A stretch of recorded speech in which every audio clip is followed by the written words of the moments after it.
Good evening, Avery. Mr. Jonathan? I can't believe my own eyes. Oh, it's a miracle. We all thought you were... Oh, sir, your poor sister. What a tragedy. I know, Avery. I know about my sister's murder. Miss Reed expected you to return to assist with the funeral, right up until the last minute. Where have you been, Mr. Jonathan? We needed you here.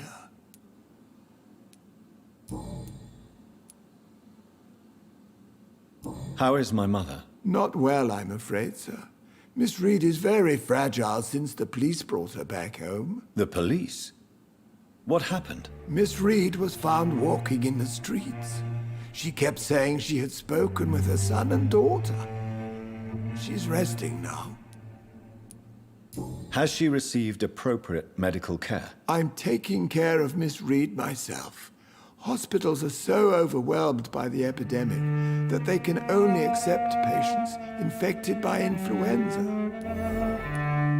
Perhaps we could arrange a short trip. Somewhere sunny, like France. She has always been very fond of France. I think leaving London could do her good. I'm afraid Miss Reed is too frail for the moment. Recently, she started going out at night without remembering it. I have to watch her carefully. What is the situation in this part of town? For a time, the West End seemed spared by the epidemic. But the situation is getting much worse. Have you no relatives anywhere? I'll understand if you want to take a few days to see family. Your father managed to guarantee my earnings as long as I take care of this house, sir. My sisters are dead, and I've never met my nephews. I'll stay, sir. I'm sorry I could not be here for Mary's funeral. Your mother was strong, sir, but your support would have been appreciated. Apart from the priest and I, no one else attended your sister's funeral. To be present at the funeral with you both was my dearest wish, Avery. But I am sorry, I simply could not attend. I would not dare to question your absence, Mr. Jonathan. All I can say is that we missed you a great deal during these difficult days.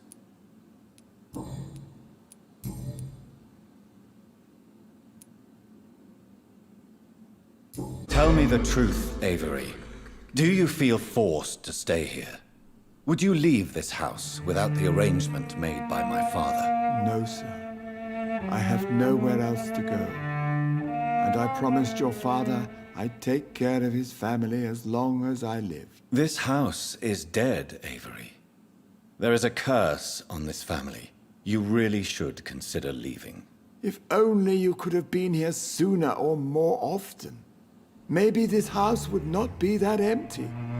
But you're here now, sir, so my task is not over. You have served this family extremely well, Avery. Your support during these terrible times is much appreciated. Then I will stay. All I ask is that you take care of my own funeral if I die before the end of the epidemic. No mass grave, please, sir. You really think I don't take enough care of my mother, Avery? Yes, I do, Mr. Jonathan. You clearly have something more to say. Speak your mind, Avery. I know you work hard to help the sick, but what will you do once the epidemic is over? My home is here, and I have nowhere else to go. But this house will need some improvements if I move here. Some radical changes. That's good news. Whatever changes you have in mind, I'm sure we will find an arrangement that suits your mother also.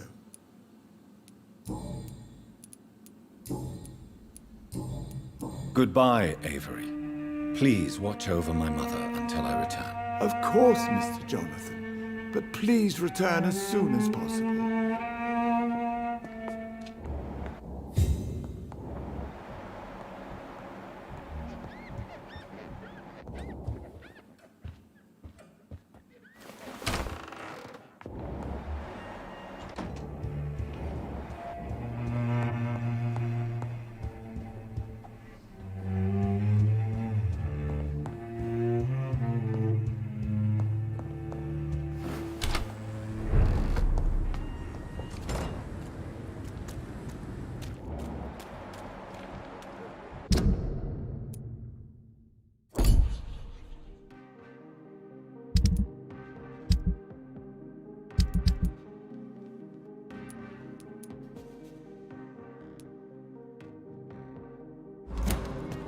The Ascalon Club. The heart of British vampire society. Not quite as subtle as I expected. It's one of them!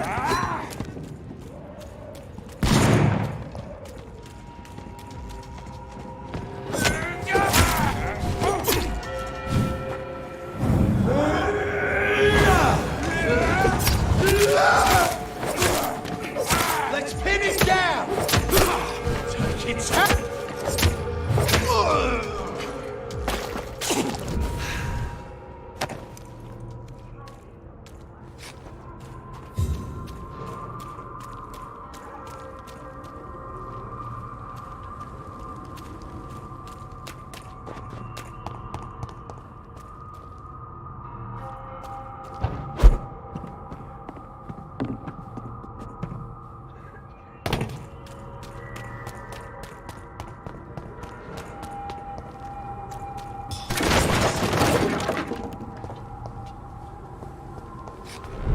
Look lively! It's on to us!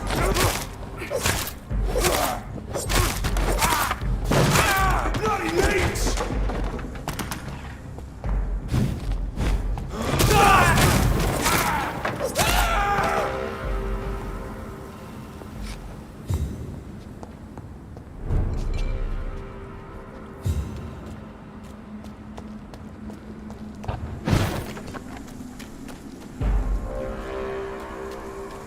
Look lively!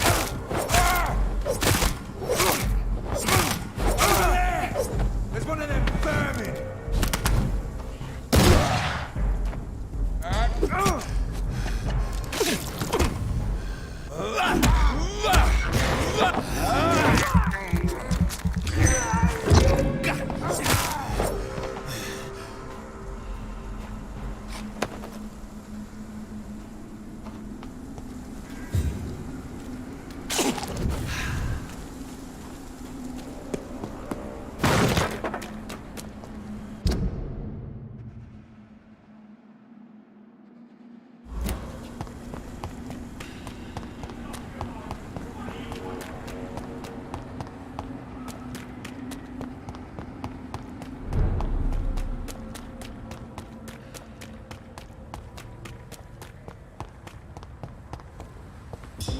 Women die too in this war. Support the. Good evening, miss. Oh my god, no. Please, Mr. Vampire, don't kill me. Please, no. I'm too young to die. I still have so much to offer this world. Wait, no. Why do you think I would... What? Don't worry, Dr. Reed. I know you wouldn't harm me. Mother told me you were in this part of town and might drop by. Your mother? My name is Charlotte, sir. Charlotte Ashbury. My mother taught me long ago how to recognize the signs that betray a vampire. I understand she also taught you how to tease and gently mock innocent young Econs. It's a pleasure to meet you, Miss Charlotte. What do you think about this part of town? I was raised here, and I suppose it feels like home. You grew up in this part of town too, did you not? Yes, I was born a few streets away. A small world, is it not? Did you ever imagine that my mother was your neighbor all that time? That you could have met her in a dark alley at night? You won't trick me twice, young lady. We both know Lady Ashbury never hunts or attacks prey at random. Come on, Doctor. Don't tell me you never thought about that possibility. Her fangs on your neck. Oh, are you blushing, Dr. Reed? Is there something that's bothering you? Too much selfishness and individualism for my taste. Even when there was no epidemic. Even if that's partly true, may I remind you that many charitable institutions are financed by the selfish and filthy rich. I suppose you're right. But society must reform and renew itself, or we are all done for. What are you doing out here? You mean, what do I do outside at night since I am a woman? Let me ask you a question, sir. Would you ask the same question of a man? Actually, yes. I ask the same question to everyone who dares to go outside at night, considering the risks. Well, if you must know, I campaign for the right to vote for all women. Why should I wait to the age of 30 years when men can vote at 21? Are you a suffragette, then? Oh, you really are Elizabeth's girl. Without a doubt. All adult women have the right to vote in the US, in New Zealand, and in Australia. But women here can't vote unless they are property owners. No need to convince me, Miss Charlotte. I have shared your opinion for a long time. Even before I met Emmeline Pankhurst. Really? Oh. Now I see why my mother appreciates you so much. Too bad there aren't more men like you in the vicinity. How are the locals reacting to your claims? People here can't wait for a wall to be built to isolate the West End from the rest of town. That's how progressive they are. If this happens, Emily and I will blow it up. Explosives are very dangerous, young lady. And who is this Emily? She is my best friend, and a suffragette too. She was supposed to campaign with me tonight, but hasn't turned up. Have you any reason to be worried about her? Recently, Emily started to believe in... well, she got interested in vampires. I'm afraid she might be in trouble. Let me guess. You spoke to her about us, didn't you? Despite your mother's warning. I think I should try to find your friend. Oh, that would be top-notch. I can tell you where she might have gone. You have my thanks, Dr. Reed. And please, don't tell my mother. Tell me about your adoption. What do you want to know? Who are your real parents? Elizabeth Ashbury is my real mother. She raised me and has taken care of me all my life. I have no idea who my progenitors are or were. Do you live with her? I still spend a lot of time in my mother's mansion, but I have my own house now. I have a life to live, you see. And one day, I'll have my death to face. How did you meet Lady Ashbury? First, I was an orphan in the institution for girls she manages in the West End. When I was 10, she adopted me, and I have lived with her ever since. Did you know she was a vampire when she picked you? The correct word is Ekon, Doctor. And no, I had no idea why my mother only showed up at night. She told me everything when I turned 16, though I suspected the truth for a long time before that. What exactly has your mother told you about me? Your name and profession, obviously, and the mystery about your maker. I'm sorry to hear about what happened to your sister, sir. Mother says it was not your fault. Does it not scare you to know what I am? What your mother is? Why should it? My mother is the most compassionate woman. Must I be wary of her, Dr. Reed? Or you?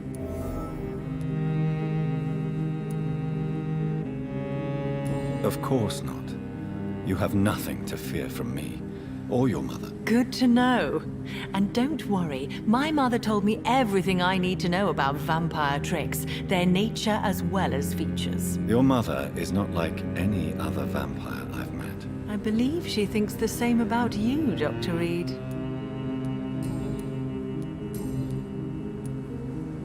Do you know why Lady Ashbury chose you to become her daughter? No, I don't. Each time I ask her that question, she smiles and says it's precisely because I dare to ask such questions. Do you ever regret that she chose you? Of course not. Though I often wonder if she adopted others before me. If so, where are they buried? How was it for them to pass through life with a never-aging mother?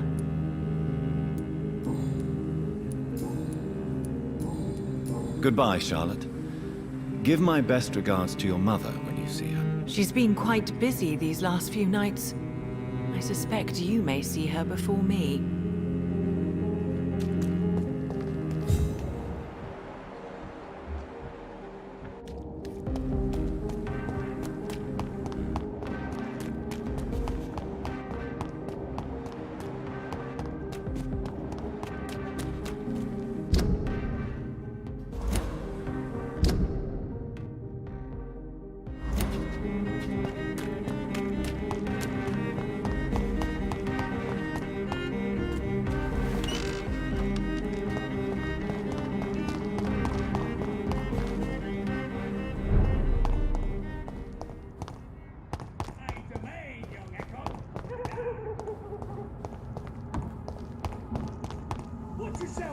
There's one of them!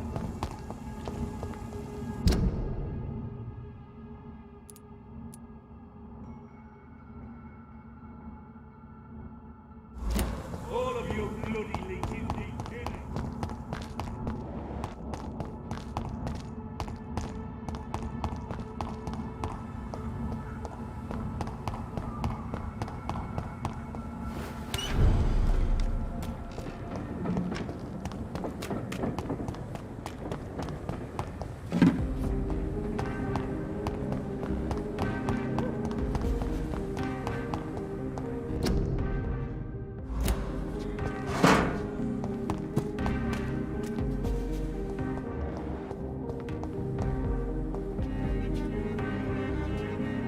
Good evening, sir. May I have your attention, please? Come on, Johnny. Don't you recognize your oldest friend? Clarence. Clarence Crossley. How are you? My God. So you survived the war too. So sorry I didn't recognize you at first. I almost didn't recognize you either. War does that to men, I heard. In my case, it was true, for I witnessed the horror that lies underneath.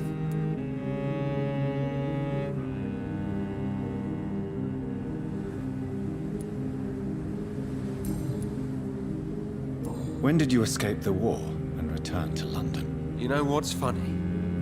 I almost never think about the war. Not anymore. I'm involved in another kind of battle now.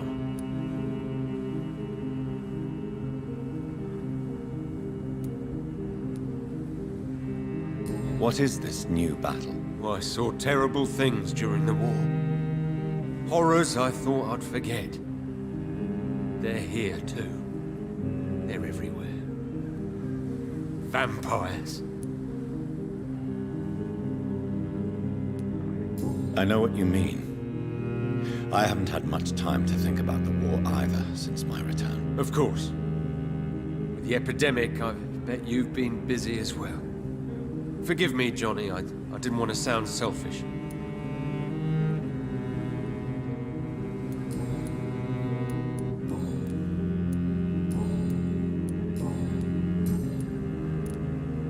How is your wife, Venus? We've spent so much time away from each other. And so many things have happened.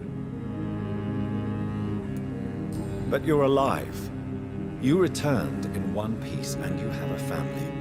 How many soldiers can say the same? Believe me, it's not quite that simple. Unlike you, I'm not the man I used to be. Is everything all right at home? Surely Venus was relieved to see you return from France in one piece. Have you forgot what people are like in this part of town, Johnny? Venus fears for our family reputation. Now her husband has become the village idiot.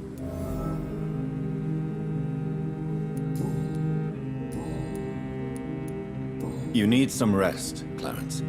You should try to sleep.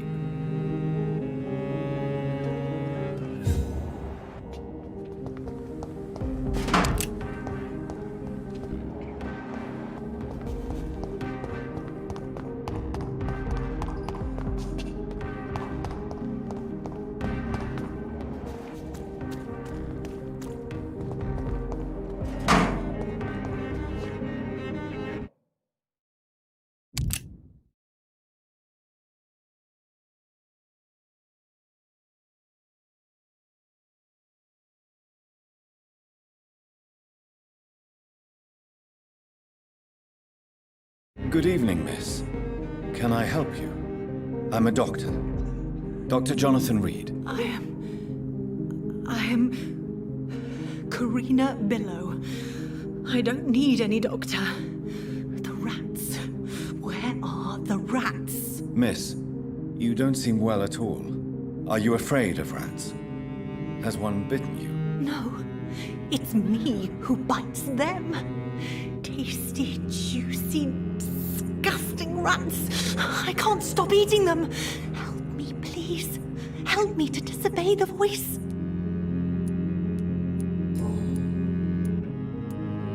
What happened to you? The rats. The answer hides in their little crunchy bones, their juicy, tiny brains. Miss Billow, please, try to concentrate. Why do you worry about rats so much? The voice in my head. He forces me to do so. Drink their blood, he said. Eat their flesh. Tell me about the voice in your head. Who is it? Can you describe it? Is it someone you know, someone you met? Keep your mouth shut, he said. Don't ever speak about me, or I'll abandon you. Help me, please, Doctor.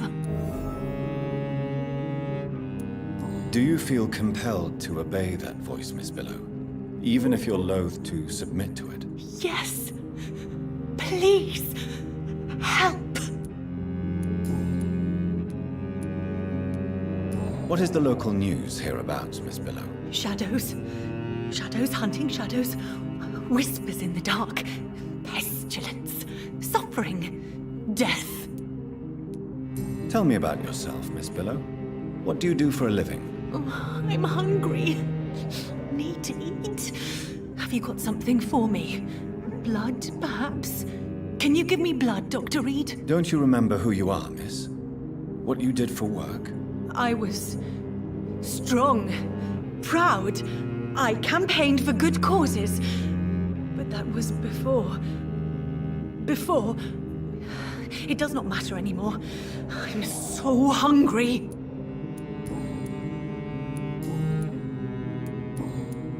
I must go now. Goodbye, Miss Billow.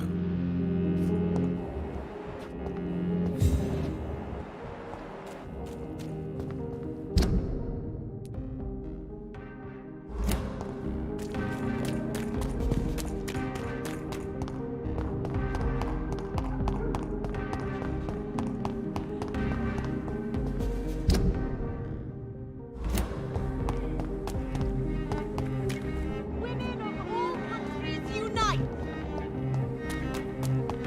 Women's right to vote is only the first step.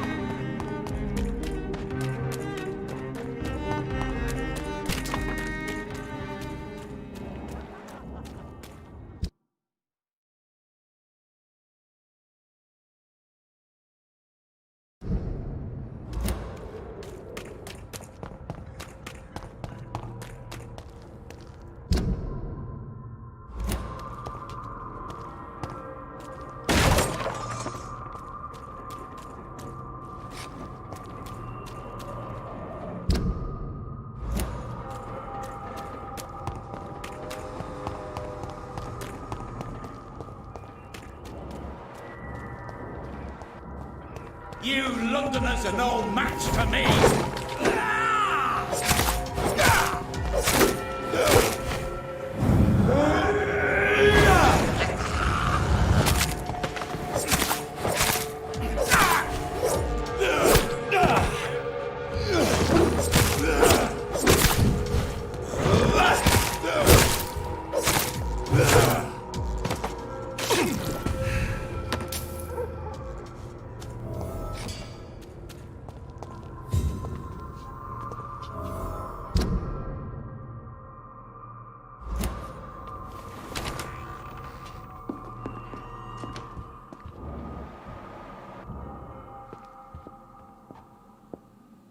I'm Dr. Jonathan Reed. Do you need help, sir? I think I'm fine. But what happened to my jailer? Be careful. He's as vicious as he is strong. You don't have to worry about him anymore. What happened here? I am Tadao Kimura. I was imprisoned by this lunatic for several days.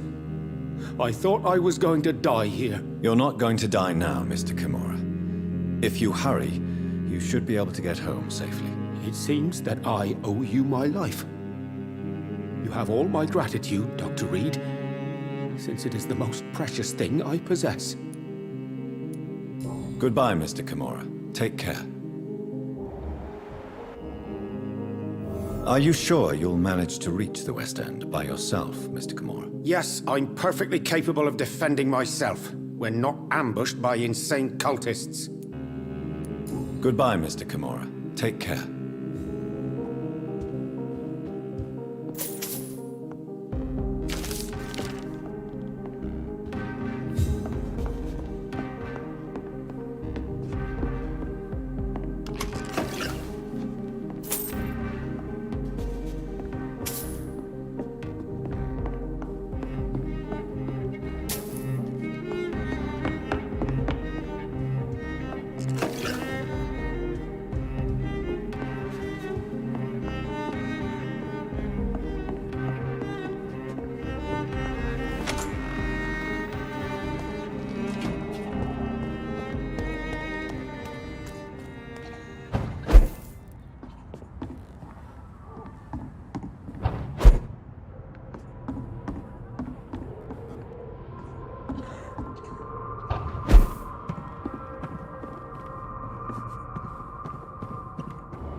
fresh water. As long as it's not holy water, I may find some use for it.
It's locked, all right.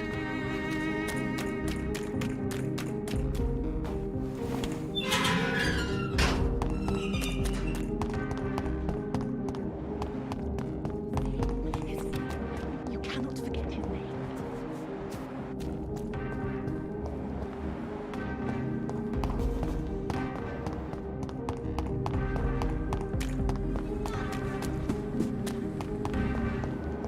Women's right to vote is only the first step.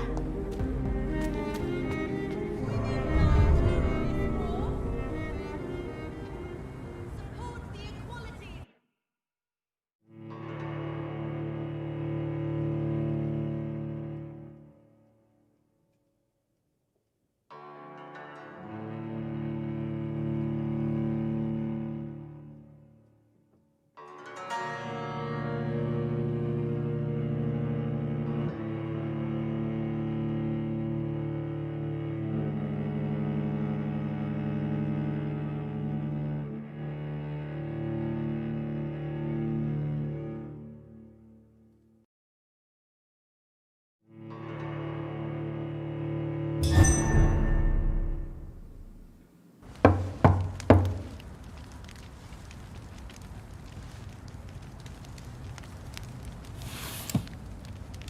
Do you know where you are standing right now? In front of the Ascalon Club, I presume. The Ascalon Club only summons or ostracizes. What is your business tonight? I received an invitation. I'm Dr. Jonathan Reed.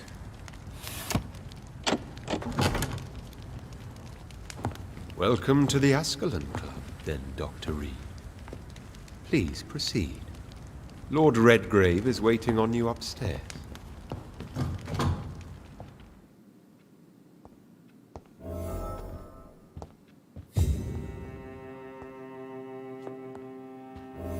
Welcome to the Ascalon Club. There has been quite a battle here.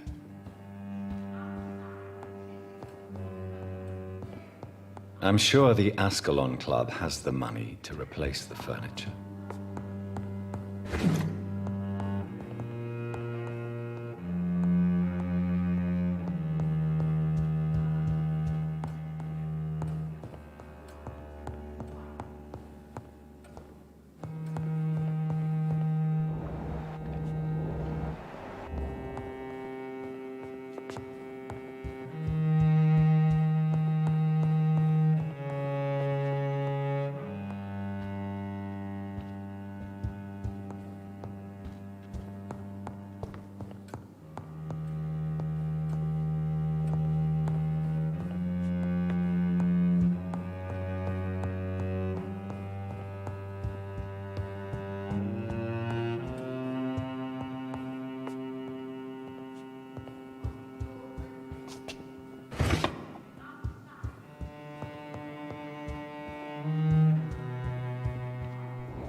Good evening. We repel the intruders for now.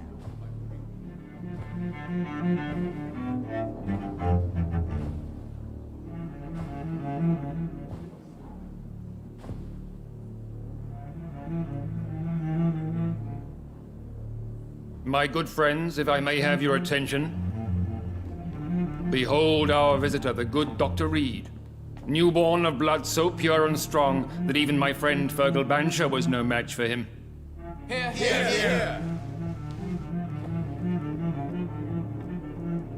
Come forward, young Ekon, for we have so much to discuss.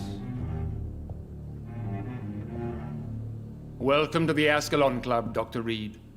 I am Lord Redgrave, Earl of Bristol and chairman of this exclusive association. Lord Redgrave. At last we meet. I've been eager to make your acquaintance. I've heard some astounding things about you. Please accept my condolences for your loss, Dr. Reed. Thank you, my lord. Lady Ashbury expressed your wish to meet me. Yes. The lady has always been a useful acquaintance, though not always reliable. Is she a good friend of yours?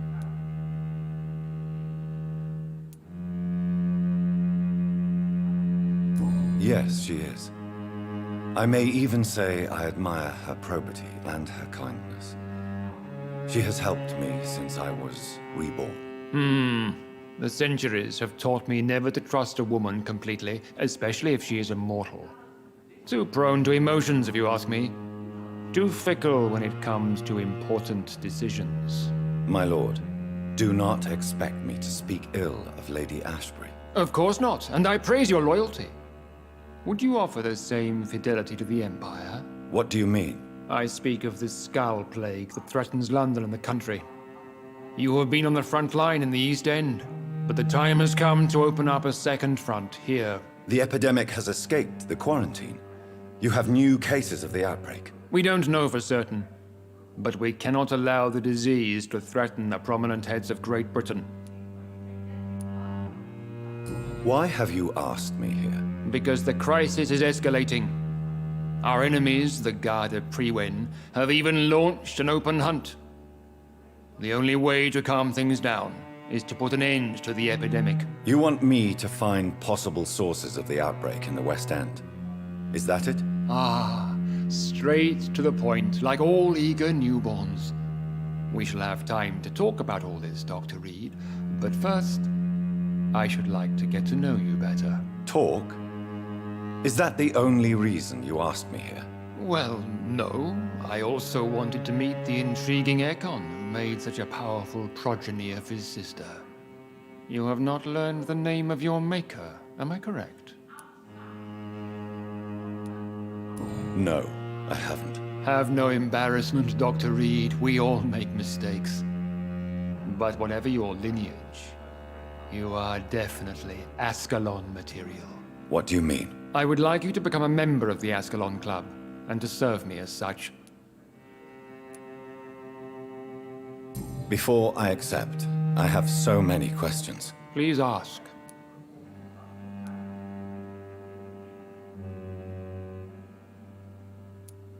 What is the Ascalon Club's express purpose? We follow the credo of William Marshall, the greatest knight who ever lived.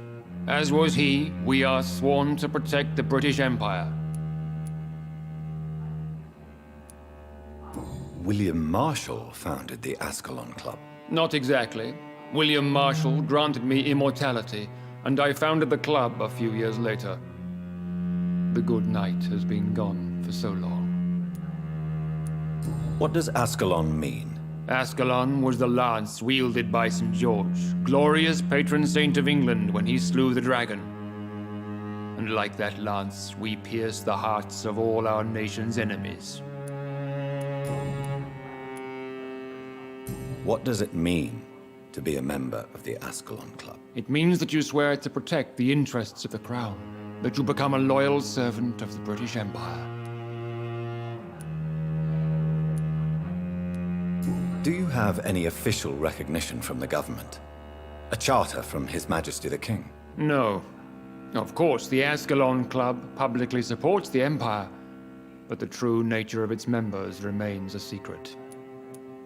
Am I supposed to follow orders? As founder and chairman of the club, I alone am entitled to make demands of our members, and I do appreciate obedience. I killed Fergal, who claimed to be one of yours, sent to cleanse the East End of all Skulls. Will his death be an issue? Do not worry. My priorities have changed.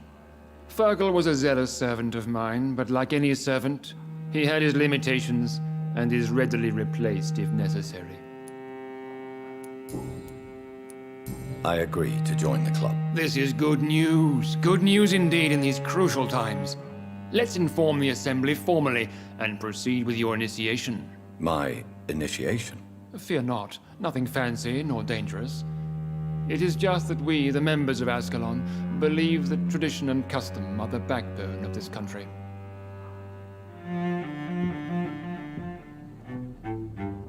My fellow members, dear friends, please gather and welcome this Ekon as one of our own. Is he worthy? Is his blood pure? Well, speak, Dr. Reed, in front of the most sacred blood. The blood of our beloved William Marshall, speak now. Will you serve and protect the crown as he did? Yes, I will. Then, young Ekon, it is time to testify with your blood. It is time to sign the Book of Allegiance. I know it's awfully gothic and a tad pedantic, but England's traditions are the backbone of our nation.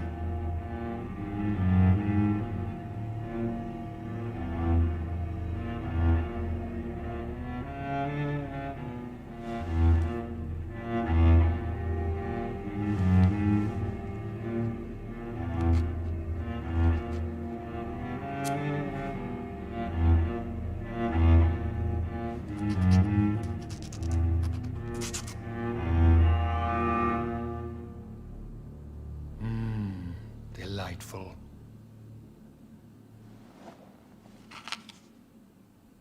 Welcome to the Ascalon Club, Dr. Reed. Take your place among the bearers of the lance. One of us! One of us!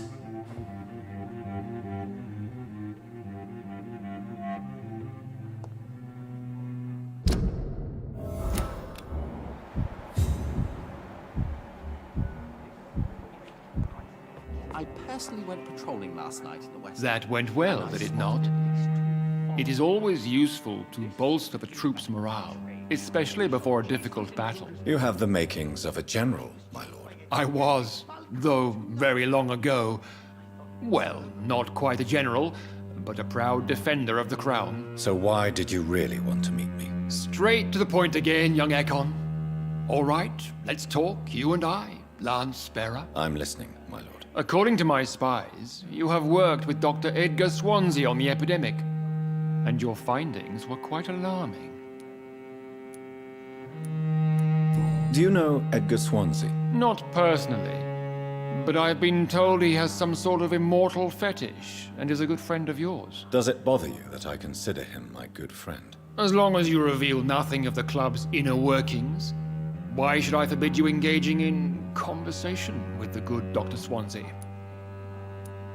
You were spying on me? Not personally. I rarely leave this building. But once he found you, Fergal kept me informed. Until you put an end to his mission. Who was Fergal?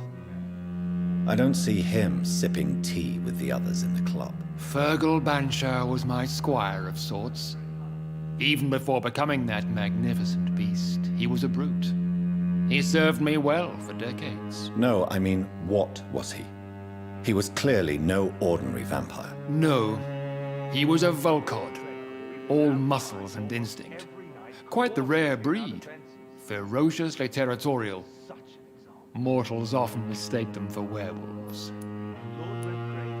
You do know I killed him. Yes. Will you bear ill will towards me for his death? Of course not. Your victory was quite impressive and courageous. You earned my respect. Yes, I'm convinced the recent invasion of frenzied Scals in London is directly linked to the epidemic. This is not the Spanish flu, but something else. I would be glad to hear more of your discoveries, Dr. Reed, but for now, my main concern is the security of London's inhabitants, both mortal and immortal. What do you mean? Alarmed by the epidemic, the Guard of Prewen has started a war against us British vampires. To appease the situation, we must eradicate the Scals.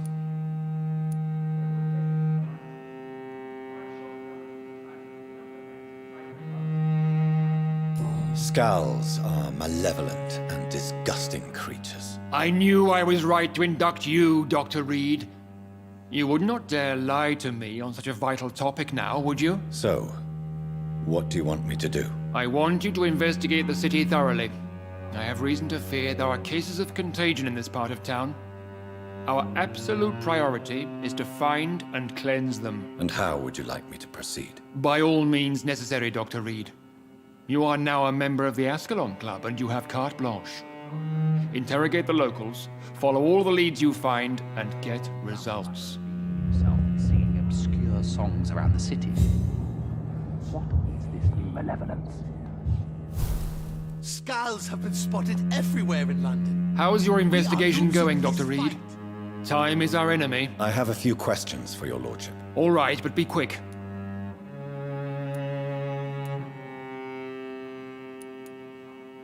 What can you tell me about the Great Hunt? It's a major concern, and I'm convinced we'll only get a satisfactory conclusion by putting an end to the epidemic.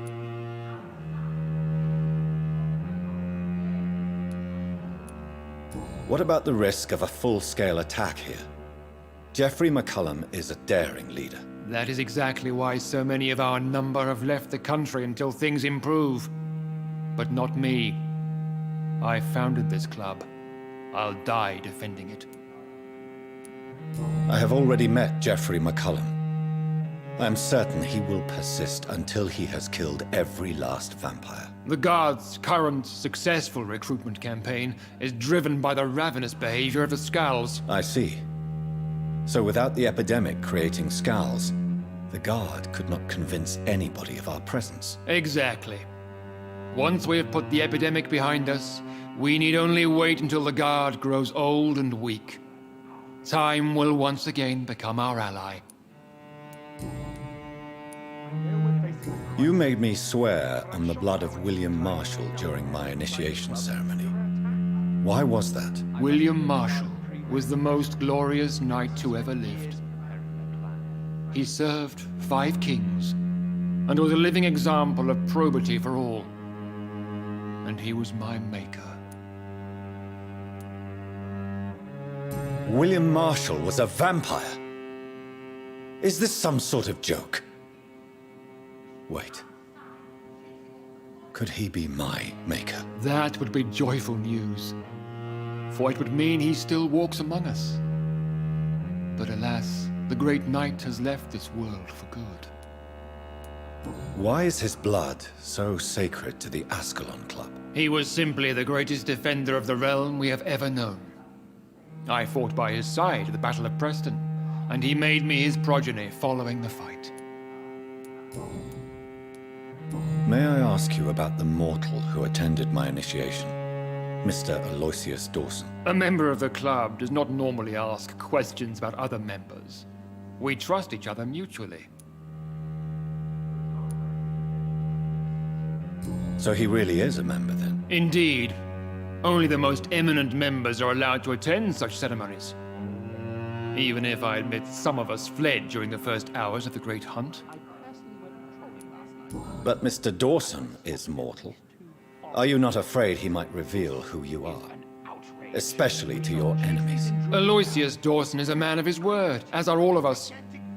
This is the Ascalon Club, Dr. Reed. We do not grant access to the unworthy. Goodbye, Lord Redgrave. Godspeed, Dr. Reed. We are counting on you.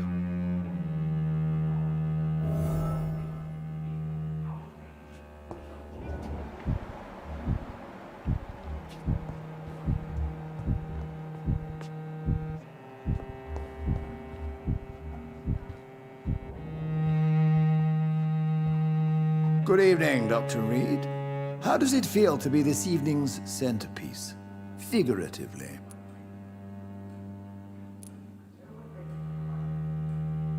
It's quite unsettling. As a doctor, I am more used to being the observer than the subject observed. Do not be alarmed. The Ascalon Club has a tried and tested policy for choosing its initiates. May I ask who you are, sir? Why would you be interested? Well, as you seem to be the only man in the room with a beating heart, you draw quite a bit of attention yourself. Ah, vampire senses never cease to fascinate me. They dwarf those of mere mortals. I am Aloysius Dawson, by the way.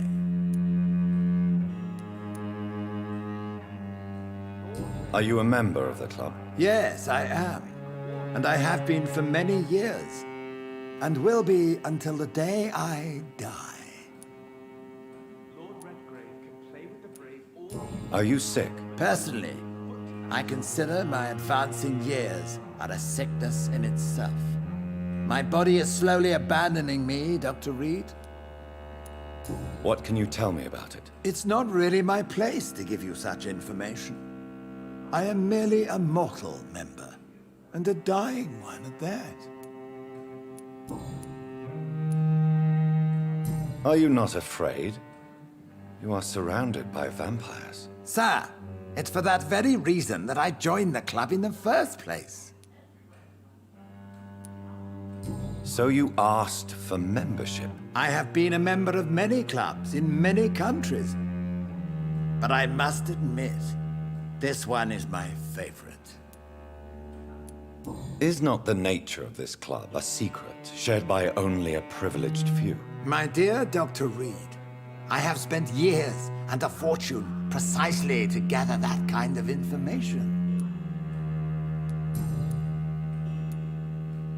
What can you tell me about Lord Redgrave? I would not dare speak of our chairman without his consent.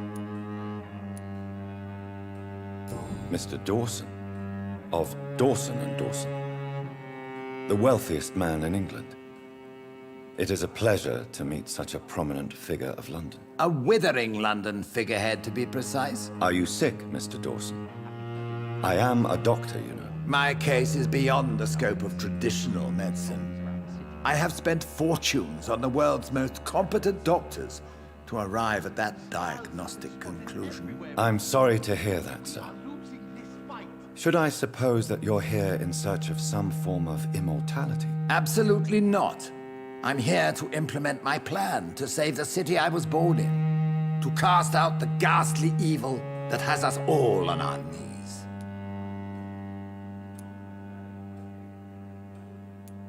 What is the situation like in this part of town? I am sure Lord Redgrave will enlighten you more effectively than I. What do you know about the Guard of Prewin? I should not say this, but I admire their commitment. This is what the nation needs right now.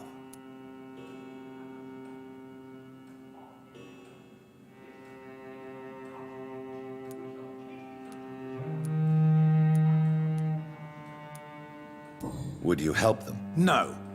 There is a time for such methods.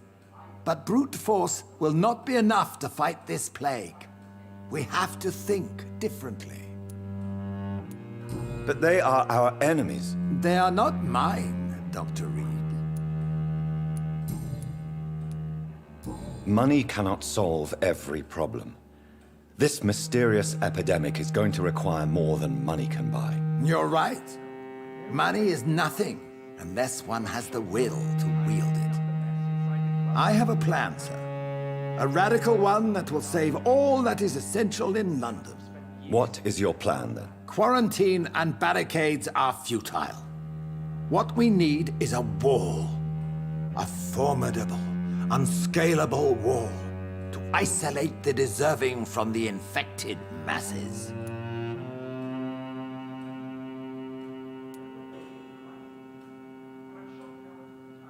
But that would segregate the rich from the poor, would it not?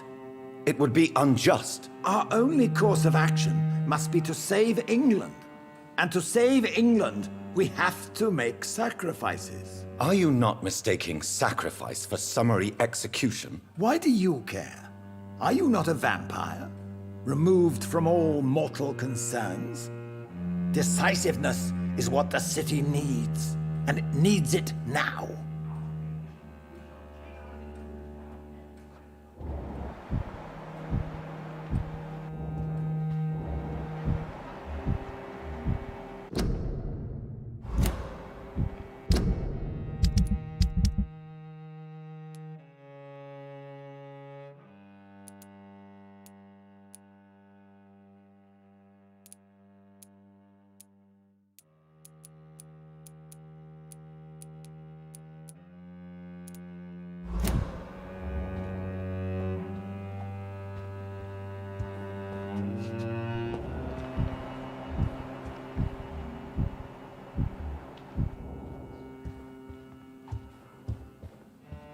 I personally went patrolling last night in the West End, and I spotted at least 2 foreign econs.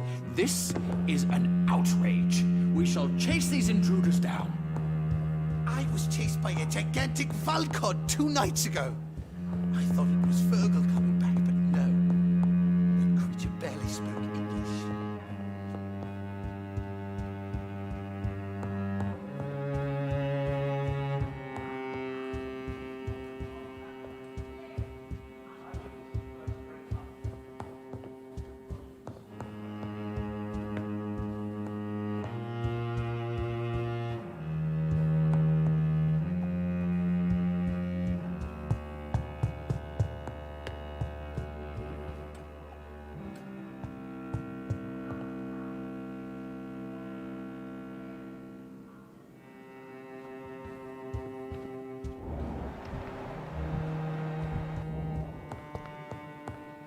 Welcome to the Ascalon Club, then, Dr. Reed.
I think Lord Redgrave just suggested I was sired by an ancient vampire.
Hello? Is anyone there? Jonathan, is that you? I did not know you were back in London. Oh, my dear Johnny, I'm so sorry for your loss. Mary was such a sweetheart. Thank you, Venus. May I come in? I was going to bed, actually. I'm sure you can spare me a few minutes. For old time's sake. Of course you may enter, Jonathan. I remember when Mary came here with her husband and her son. They were such a beautiful family.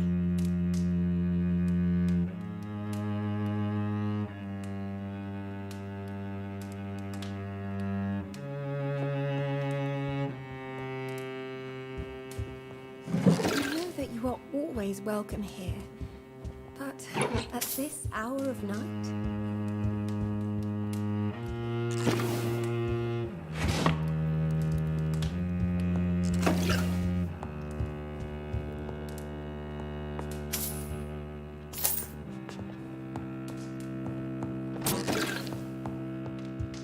At least you survived the Great War.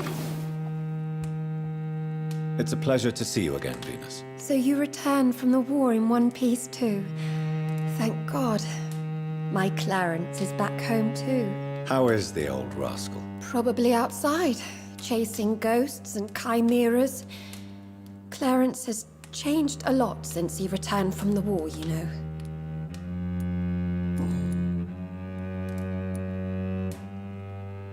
How have you been since the last time we met? How long has it been? 3 years now? I've done my duty, like all British women. You have no idea what it was like to wait for months without knowing if I'd still be a wife or a widow. I understand. Luckily, this part of town has been saved from the worst of the bombings, from what I've seen. Yes, and it's also true about the epidemic. The flu has killed here too, of course, but not on such a large scale as in other parts of town. Have you noticed anything peculiar about the neighborhood recently? You mean except for your return to town? No. Oh, and again, Jonathan, please accept my condolences for your sister. Why is my return so surprising? It's more an unexpected happy end than a surprise. You and Clarence, back from the war. You have no idea how hard it's been for me. Thank you, Venus. It was so sudden. And I've been so busy, I haven't spoken to anyone about it. I wish I could have assisted at the funeral, but you know, it's been so quick. And what with the epidemic in the streets? There's no need to apologize, my dear. It's normal, considering the circumstances. No, it's not. I am sure that Clarence has not even thought to present you his condolences. He is too busy with his penny dreadful stories.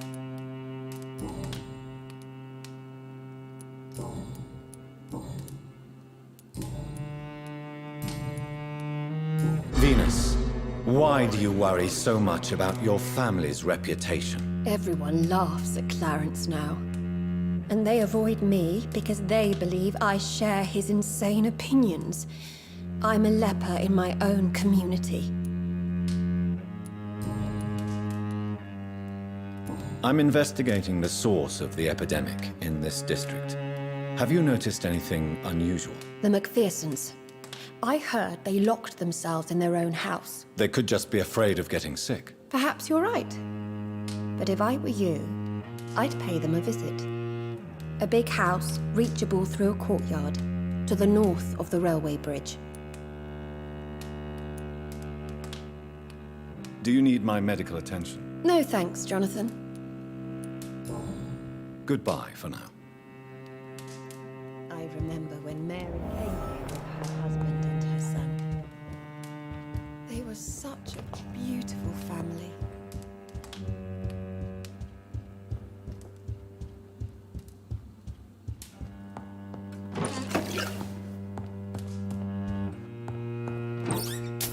I'm so sorry for your loss, Jonathan.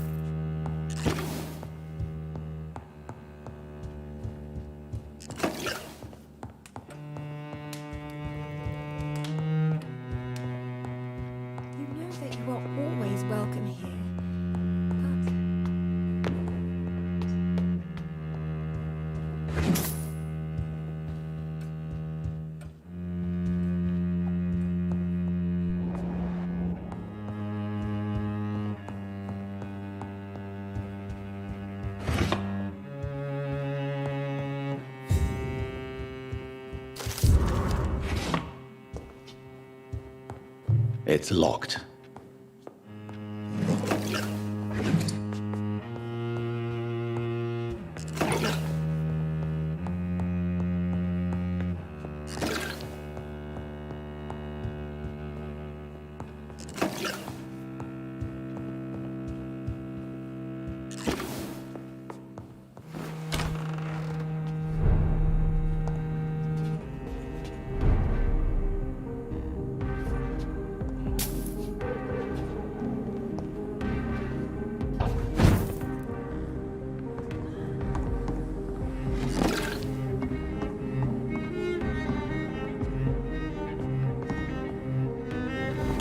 No invitation is needed to enter this building. That can't be a good sign. No sign of a struggle. It seems Emily wanted to become a vampire. Something must have gone wrong. Someone is responsible for this mess. But who?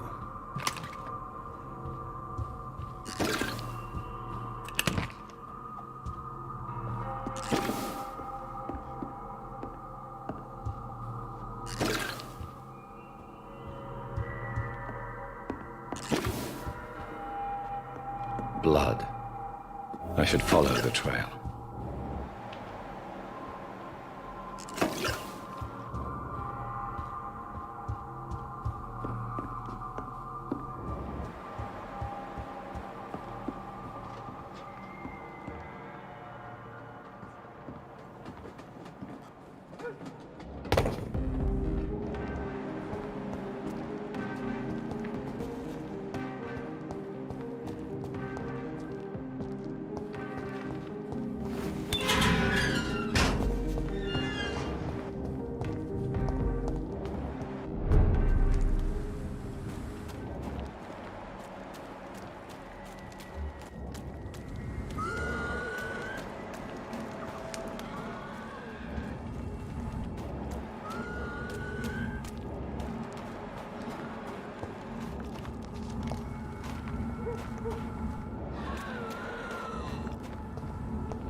Who are you?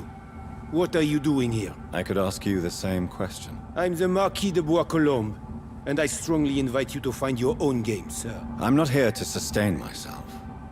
I'm currently investigating the death of a young woman killed by a vampire. A young woman killed by a vampire? Oh, you're joking, right? Oh, I do love the British sense of humor. And who exactly are you? I am Jacques-Michel Guillaume Florimond de Marquis de Bois-Colombes, at your service, my dear cousin. Dear cousin, are we related? We could be of the same blood, my dear. I tend to consider all Econs as family, don't you? You're French, but your English is quite good. I was born in France, sir, but I consider myself a traveler of this world. So many countries, so many tantalizing tastes.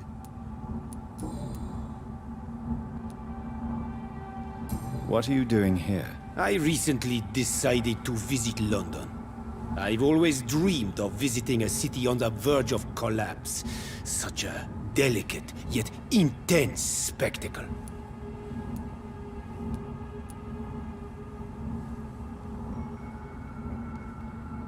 You take pleasure from others' misery. I have been a totally depraved and immoral creature since the day I was reborn, sir. And probably before. What do you plan to do here? Take pleasure. Take pictures.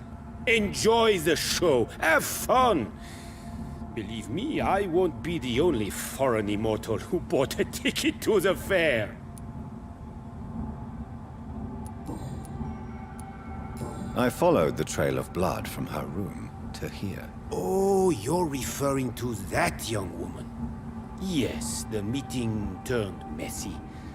I'm afraid I ruined my last wedding good. So you admit you murdered her? I admit nothing, my good sir. I only regret the blood of that girl staining my clothes. Oh, blood can be so messy. What happened? She wanted to become one of us.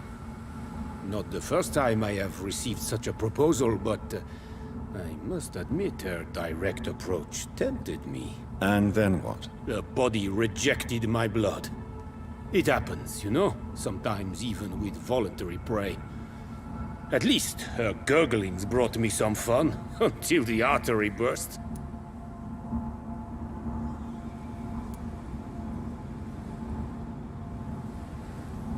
I believe you, sir. Emily's diary confirms your statement. Oh, Emily was her name. Quite charming. Well, mystery solved then. Yes, I suppose so. You can go. And so can you. Farewell, sir. May you enjoy the spectacle of this fallen city as much as I do.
Die too in this war.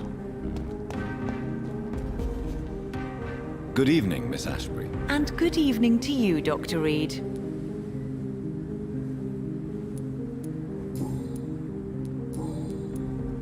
I have found out what happened to your friend, Emily. I can handle the truth.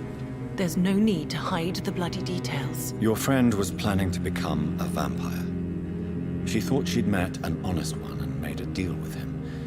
Unfortunately, Emily did not survive the process. My mother told me many times about the risks of being turned. I often suspected she exaggerated the danger to avoid me being tempted. No, the risk is real. Have you any idea what a body has to endure to become an organism entirely consumed by its need to process and recombine blood? I should never have talked to Emily about vampires. I never thought she'd actually try it without me. Thank you, sir. Here, take this for your discretion.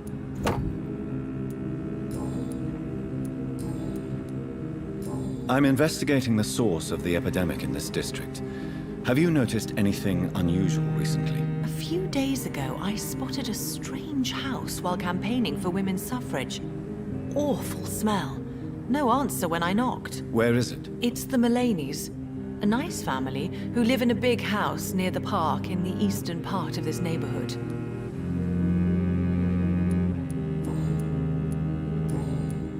Goodbye, Charlotte. Give my best regards to your mother when you see her. She's been quite busy these last few nights. I suspect you may see her before me.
I remember Sunday walks in the park.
Miss Reed worries me, Mr. Jonathan. She sometimes sneaks out alone and can't fight her way home.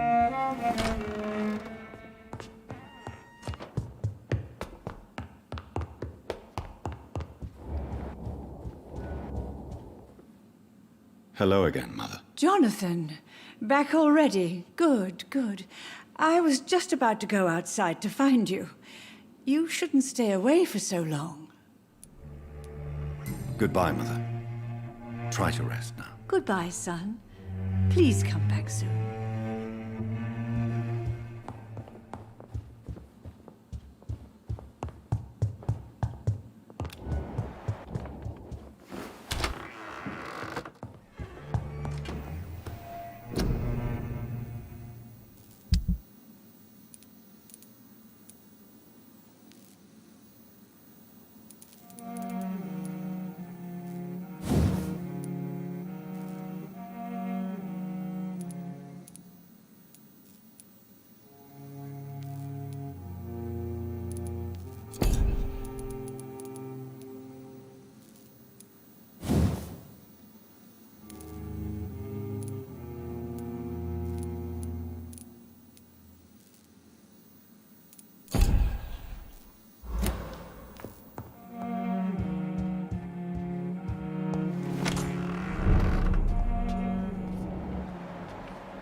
I have this thirst for blood.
pie shall I eat tonight?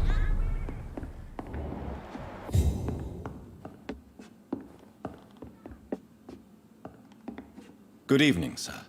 Please forgive me for disturbing you. I'm a doctor. I never judge a man by his title, but by his attitude. And you are not disturbing me at all. I am Calhoun Russell, and I welcome you. Well, I must admit it's good to receive a warm welcome for once. I'm Jonathan Reed. Welcome, Dr. Reed. Welcome to my humble shop.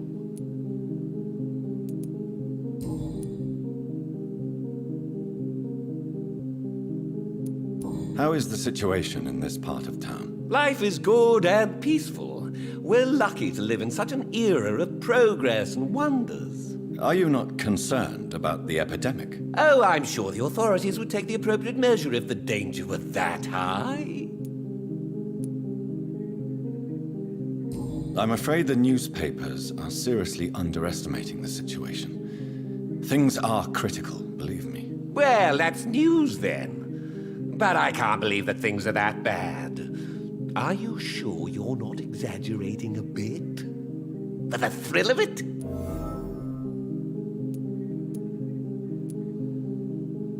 What can you tell me about this place? I recently found the best steak and kidney pie in the city. I'd be glad to share the address if you want. I must confess, I have quite specific tastes when it comes to nutrition. Really? Well, I'm always happy to try new exotic meals. If you ever find an intriguing table, please share the address. Finding a good restaurant?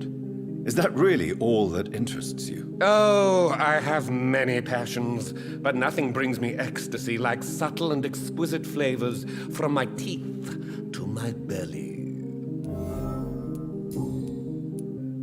Is it not a little too late to be trading? On the contrary, it is the perfect hour. Believe me, my friend, it is always at night that you meet the most fascinating characters. But what about the epidemic? The bombs and raids? And all the random violence? Please, sir, this is London, England. We will prevail. And if a bomb must fall on my shop, then I'll be there to hear it falling. So you prefer to work at night? Oh, I also enjoy a sunny day like everybody else. But the night always has a certain je ne sais quoi of its own.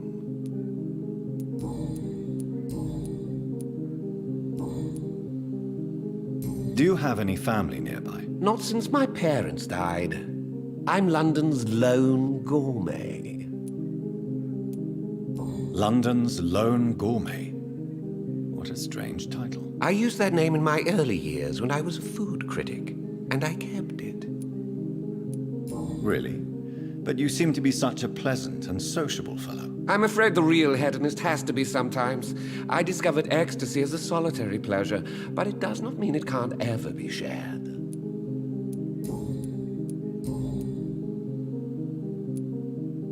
I'm investigating the source of the epidemic in this district. Have you noticed anything unusual? Not really. Wait, now that you mention it, I don't see the McPhersons in my favorite restaurants. They love delicate meals too, you understand. Thank you. It may be nothing, but I'll investigate anyway. Where do they live? They have a house in the southern part of the district, somewhere north of the railway bridge. There is a courtyard, if I remember rightly. I may have a look at your goods, Mr. Russell.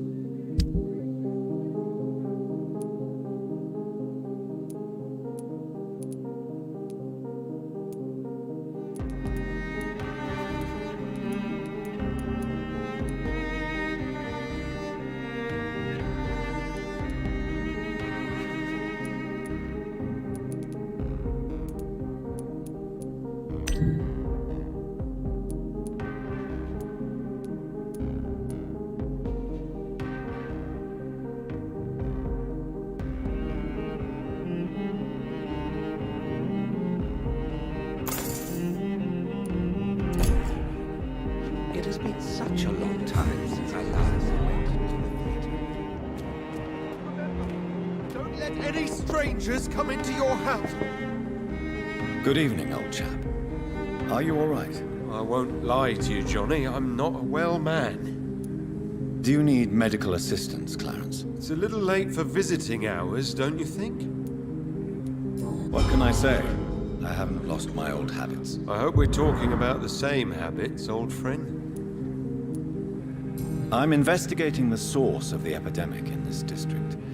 Can you help me? Infection is everywhere these days. But if you ever go to the park near that swanky house belonging to the Mullaneys... Yes?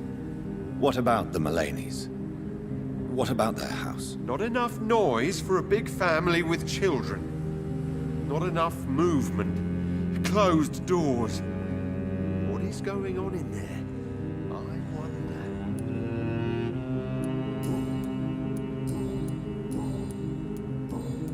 You need some rest, Clarence.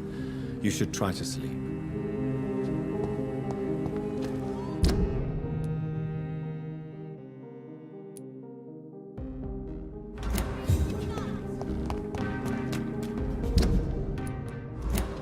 Support the equality between men and women.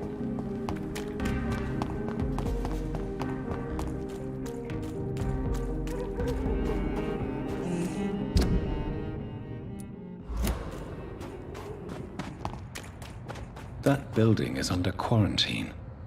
Could this be what I'm looking for?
Admit it, you cheating bastard! Still your tongue, wife! Liar, coward, you brought this on us!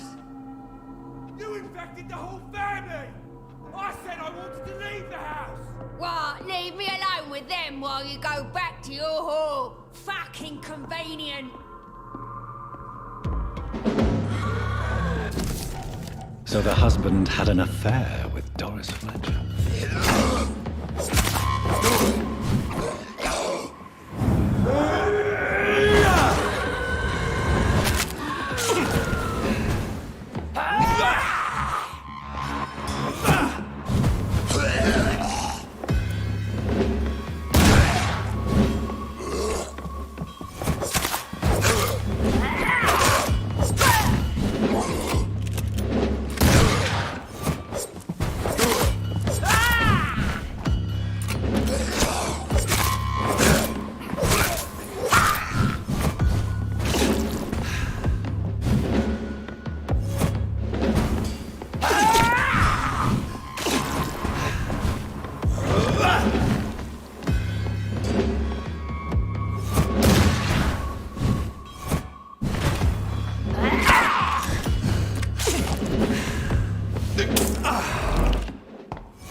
I've never seen such a radical mutation.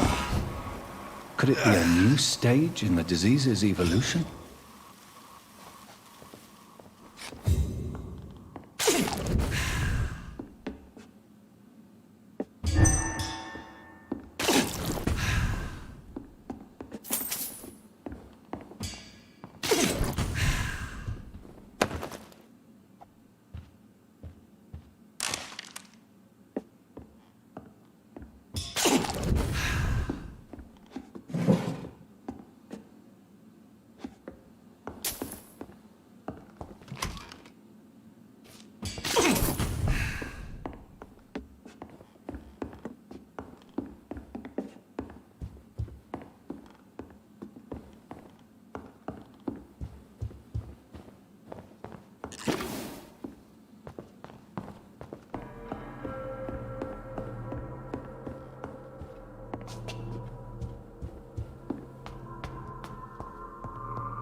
I can't believe I'm doing this.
Mary?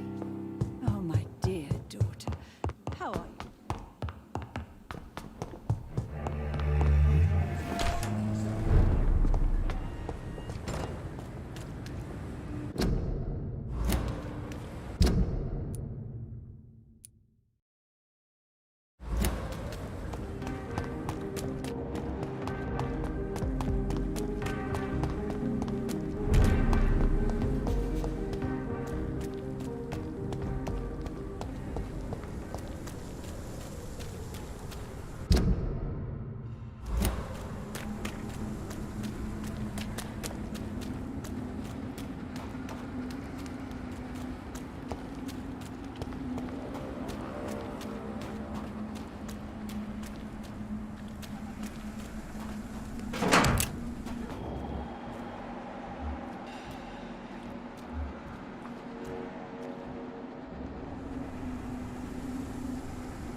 Best be on your way home.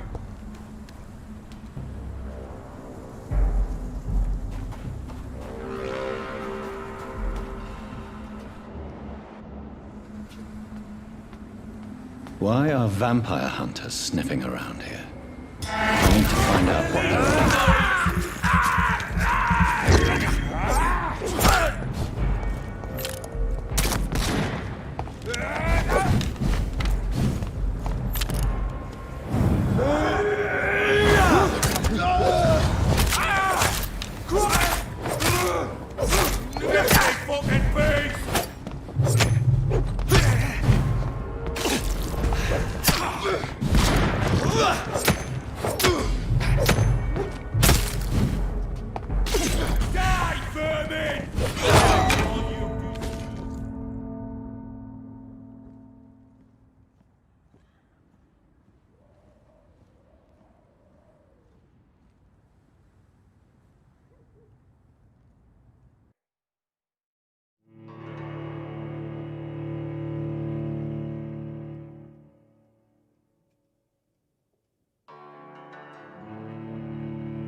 Better go home, sir.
Best turn around. Watch yourselves. This one.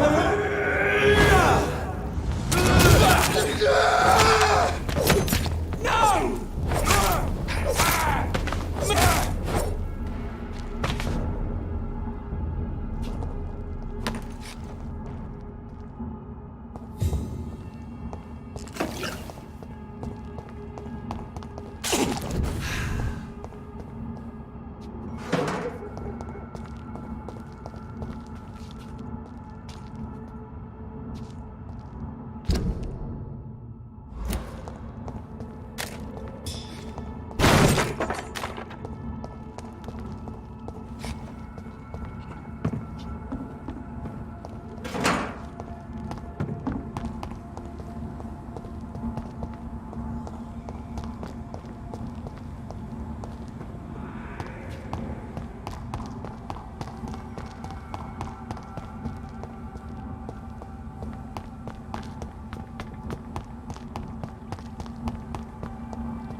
Done.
every street corner. The day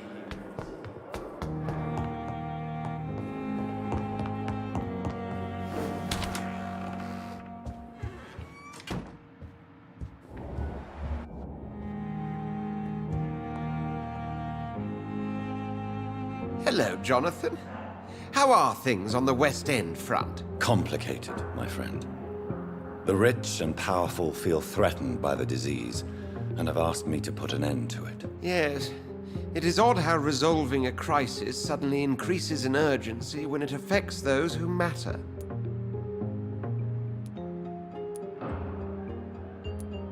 Do you know Aloysius Dawson, the famous tycoon, is well versed in vampire and occult knowledge? No, I did not. But that is no surprise. For half a century, it has been quite the trend for English nobility to join secret societies and occult circles.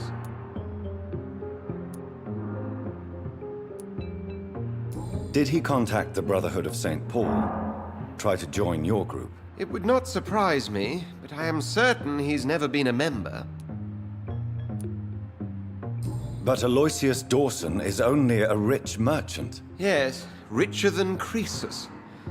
Wealth is more respected than title these days, even in England. It looks like the epidemic is spreading to the western districts of London. I am trying to locate the source of the infection. It won't be an easy task, my friend. This disease is highly contagious. Do you not think epidemiology could be helpful in this matter?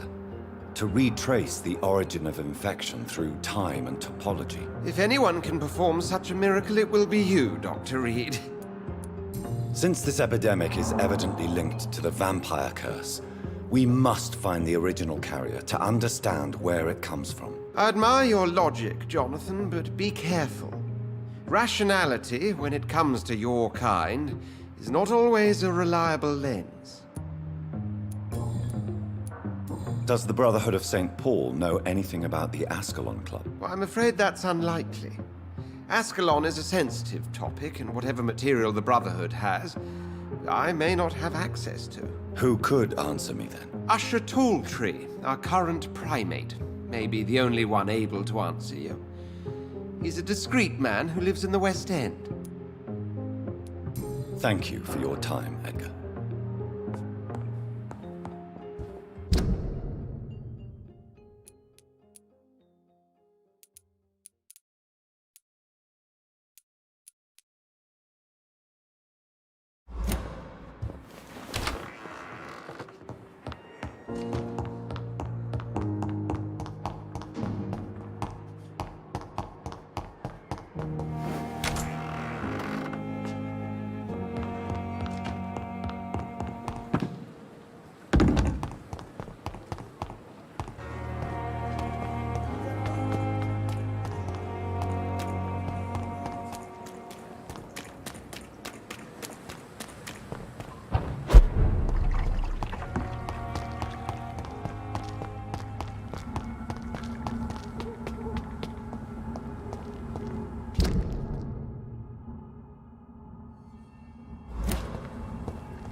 It's on to us!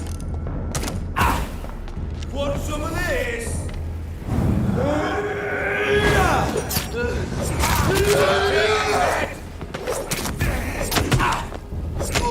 He's dead!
I have this thirst for blood. This is despicable. I have this thirst for blood.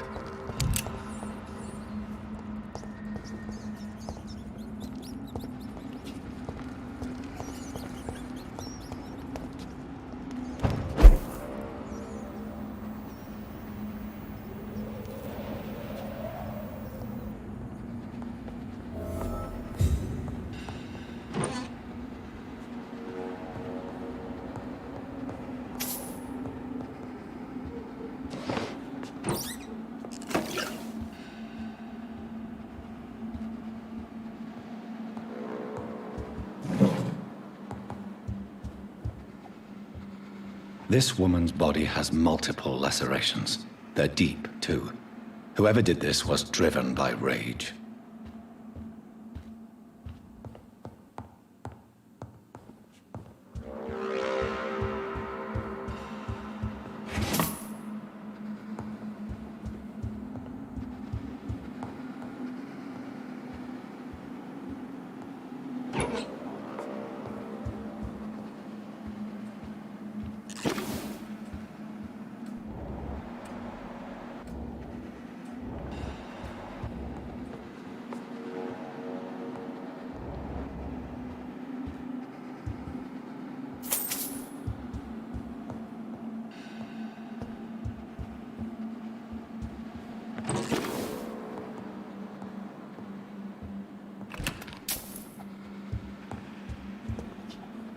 He had his tongue removed and his eyes gouged out.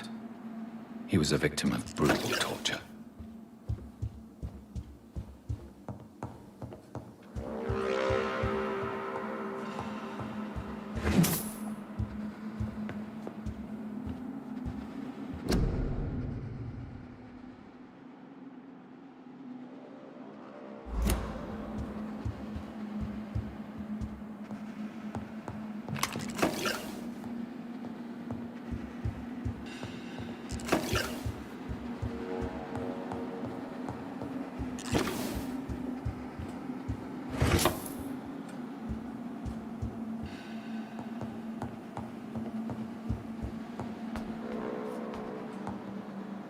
This one's neck is broken.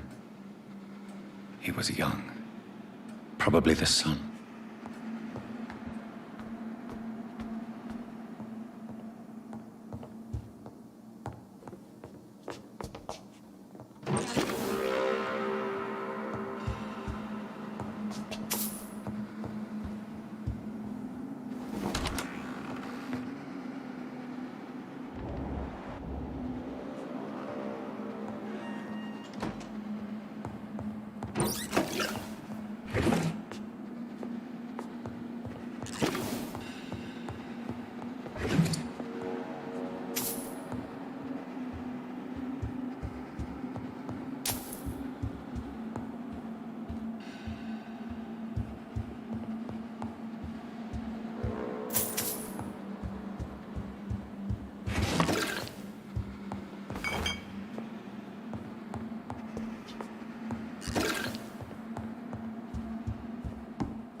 You thought I was dead too, didn't you?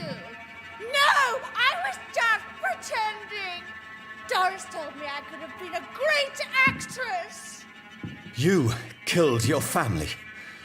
They mocked my talent. Ah!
So, this girl took lessons at the famous Doris Fletcher acting school.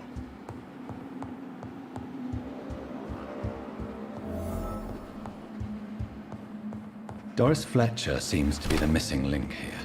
It can't just be a coincidence. I should go to her acting school.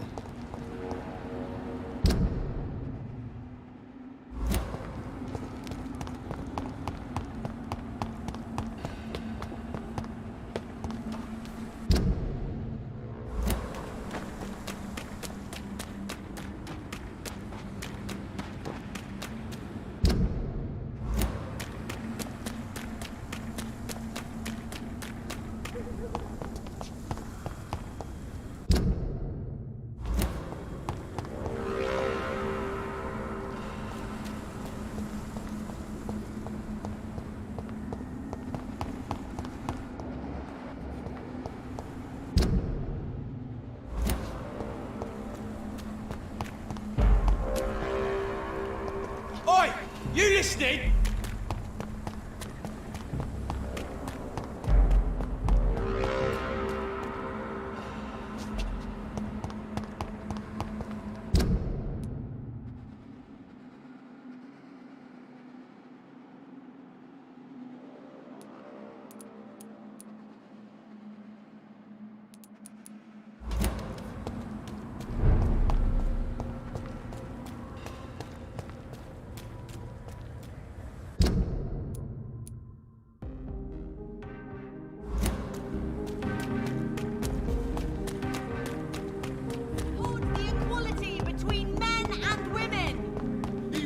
You're close to. Maybe I should leave the city.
Good evening, Jonathan.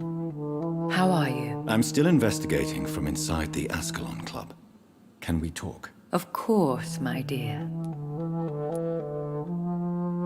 How is your investigation going? I have decided to explore beyond the dictates of reason. What do you mean? You may on occasion find this house closed when you visit me. If so, it is because I have gone undercover. Sort of.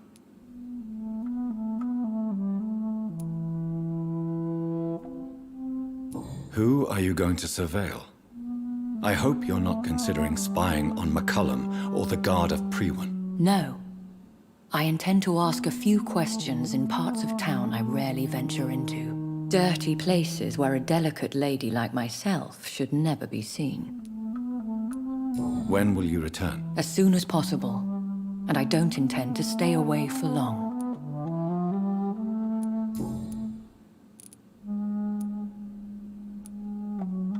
There are many paintings adorning the walls here. Yes? Did you paint them? No, my dear. But some of them. I have had a long time to learn from the best. I'm currently working on what could be my greatest masterpiece. What is this masterpiece? Your portrait, my dear Jonathan. It will be my gift to you, if I ever have time to finish it. Have you met any famous painters? Are you trying to divine my age by cross-checking historical dates, my dear? That's a devious parlor trick. Well, Elizabeth, I tried my best. Don't I deserve some reward at least? Well, if you must know, I even posed for the greats. Now that you know it, you may recognize me when visiting museums. I have investigated new sources of infection, and I may have found a new type of scowl. One suffering from heavy mutations that is extremely contagious. Scowls come in various forms, you know. They are simply degenerate versions of their makers. I believe these families are different, and I'm currently pursuing a lead. I know I can find the true source of contagion by finding who created these creatures. That would be great news. Be very careful, my dear, when dealing with such creatures. Goodbye, my dearest. Goodbye, my beloved.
buckets fast!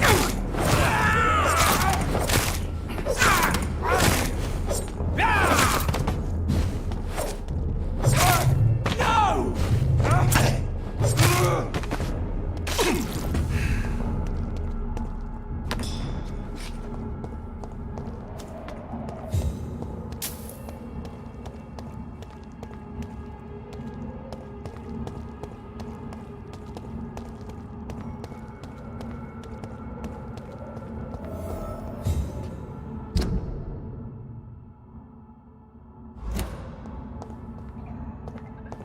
I cannot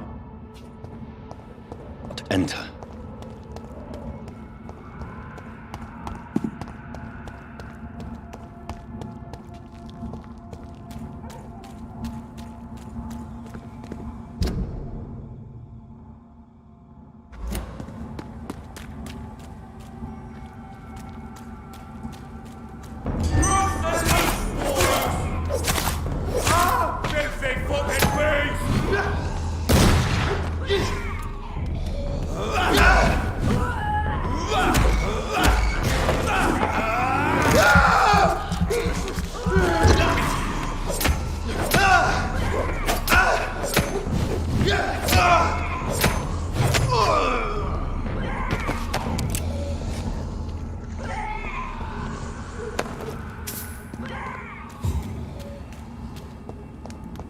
It's locked, all right.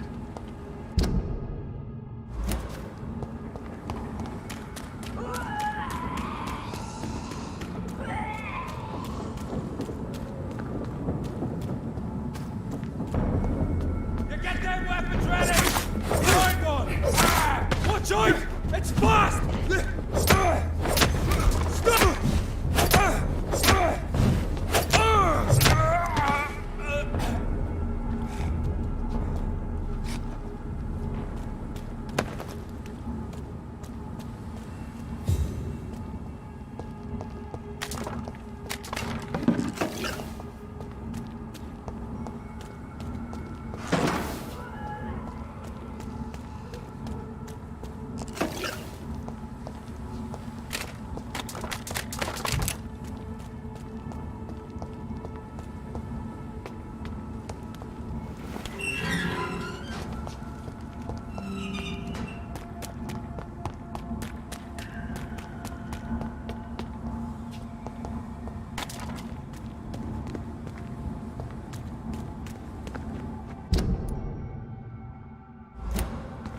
There's an open window on the second floor. I should be able to get in through that.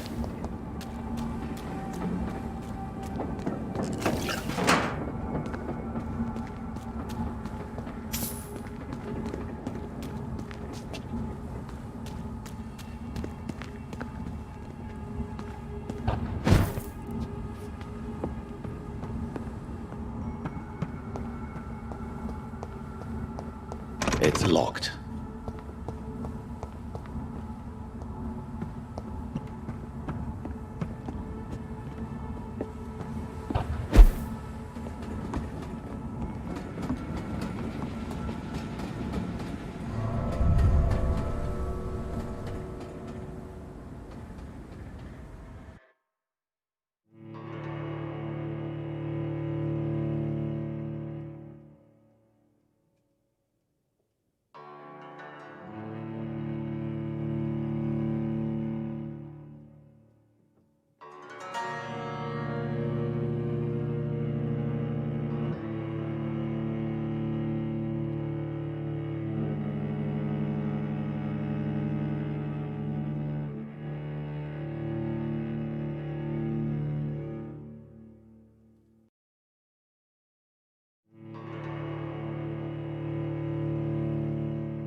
Woe to you, nations of hypocrites. For in front of you stands the tall queen. You can but lower your head, fit only to smirk at her soil. Can that be Doris Fletcher's voice? Where does it come from?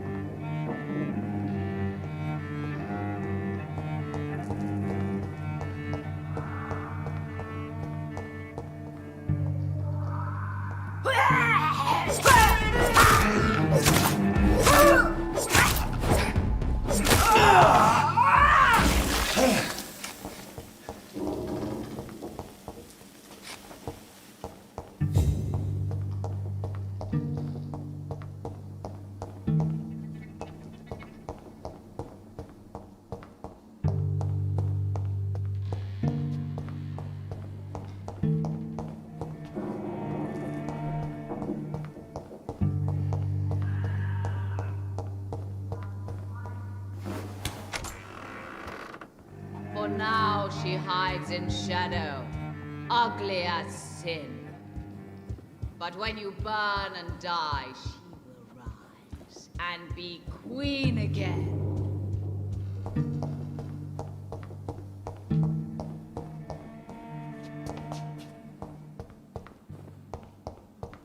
Woe to you, nations of hypocrites. For in front of you stands the tall queen. You can but lower your head, fit only to smirk at her soiled feet.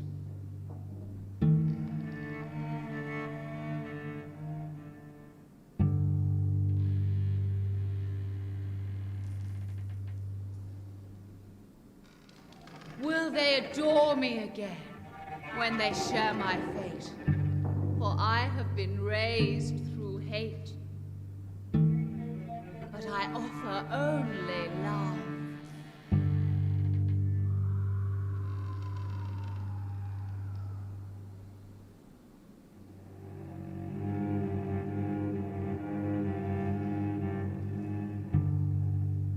Alas, poor Doris, I knew her well.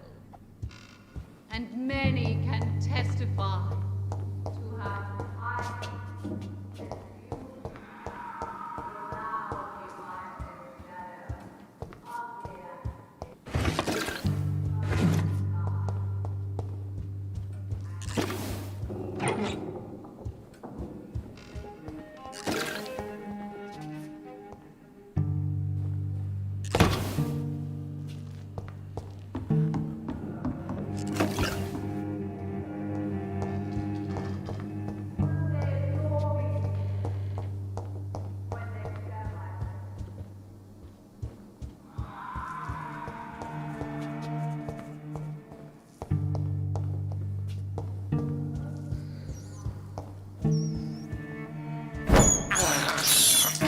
This is despicable.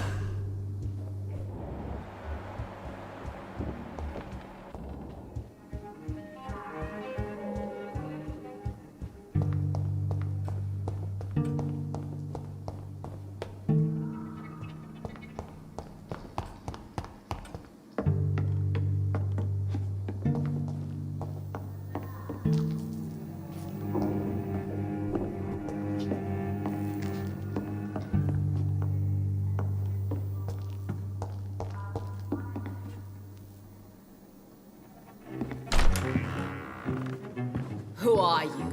You who dared enter my realm? Are you here to worship or mock me? I'm here to put an end to the vampire epidemic, Miss Fletcher. Ah. But Doris Fletcher is no more. She was consumed by this putrid flesh that now enshrouds her. You feel anger for what happened to you. But I can help you. I'm a doctor, Miss Fletcher. Doris Fletcher is no more. All that remains are the dreams of the queen she was, and the queen she'll be. all shall die, for that was her final wish. My blade, hear and obey, for your queen commands you. Attack! Ha! Ha!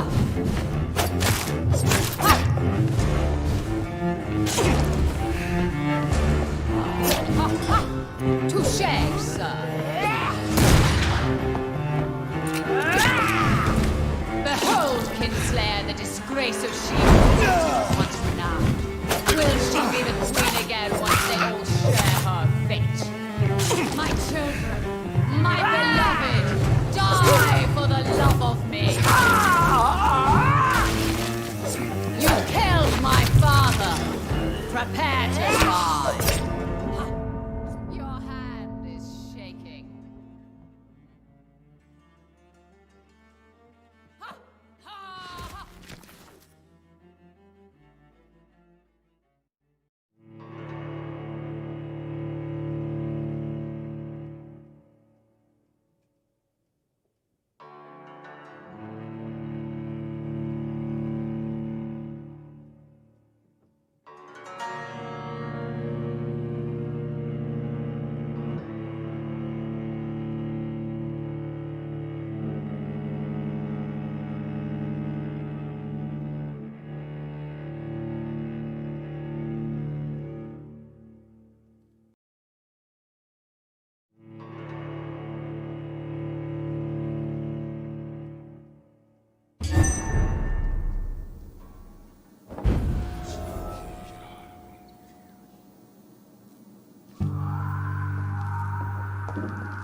My blade shall pierce your villainous heart. I smell your fear.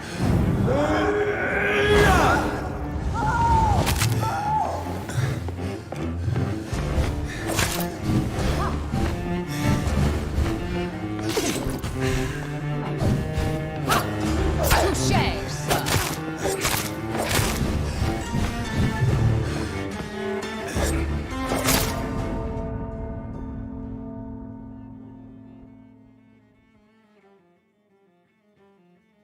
Arise and save your queen, my slave.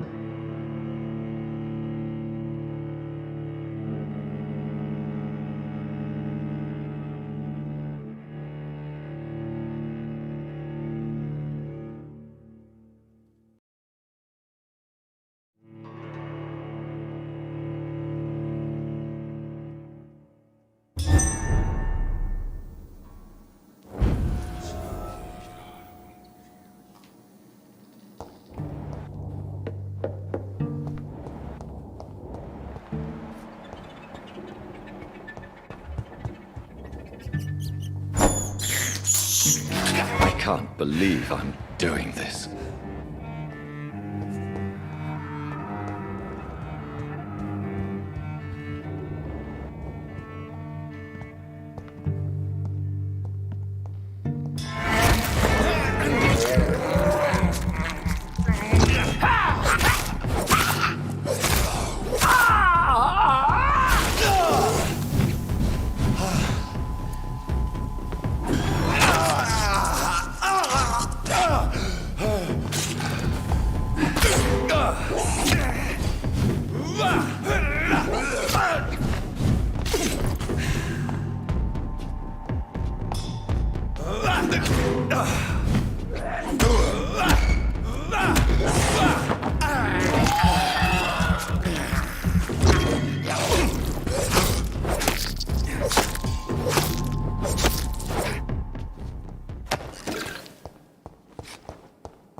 blood.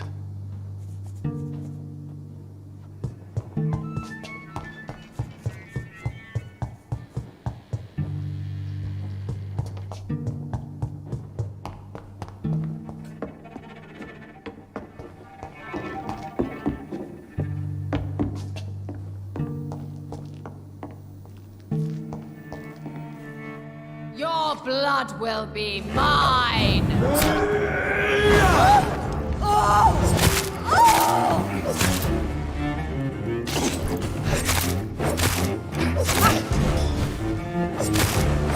Behold, Kinslayer, the disgrace of she whose beauty was once renowned. Will she be the queen again once they all share her fate?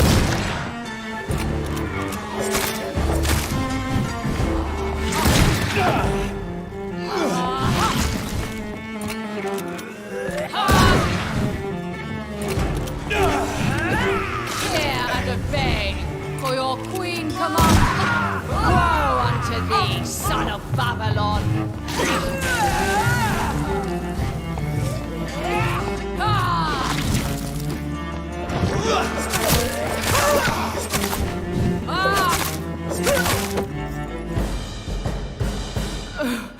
Wait. I beg you, wait. What? I don't want to die. And I did not come to kill you, Miss Fletcher. Will you spare me then? Save this cadaverous carcass of mine. Does your heart beat a little faster now? You fancy me then, Doctor? No, Miss Fletcher. My dead heart will beat for only one. Ah! Is she pretty? Is she sweet and tender? To me, yes. Ah! I hate her already. I know. And this is partly why you must be destroyed. But you just said... That I did not come here to kill you, yes. But I realize now the threat you embody must be stopped.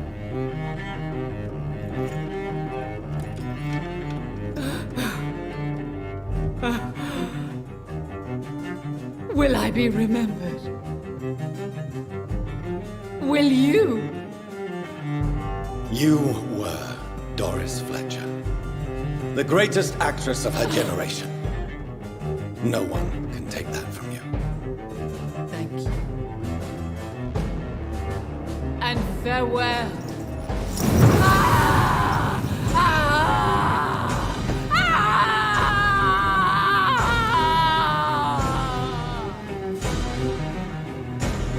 Farewell, Doris.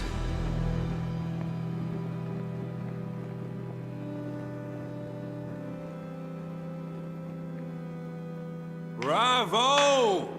So dramatic. I love it. McCullum! How strange I seem to find you whenever I'm inquiring about that Skal infestation. I mean you no harm. I'm not here for you. But once I put all the pieces of the puzzle together, I'm sure we'll have a little chat, you and me. Stay away from me, McCullum. You and all your war dogs. That I can't guarantee, Dr. Reed. But I'll let you go. For now. I should probably leave the theater right now.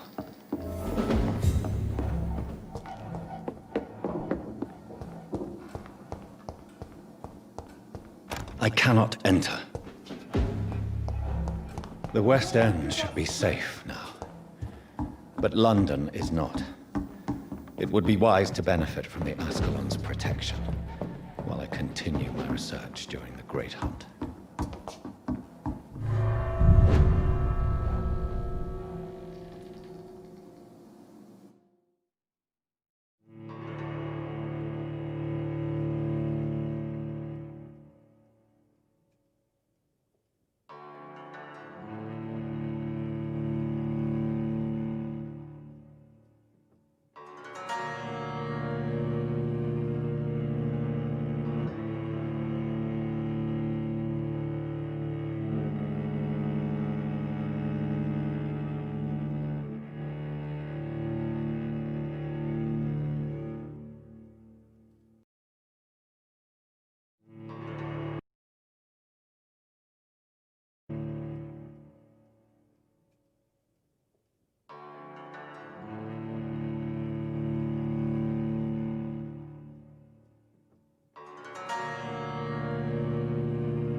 These people want me dead.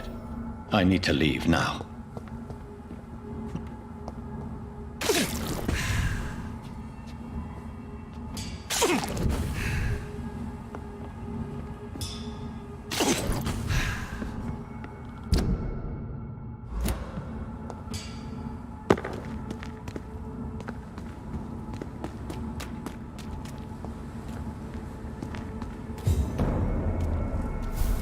So Doris just needed to be close to her audience to infect them. Contagion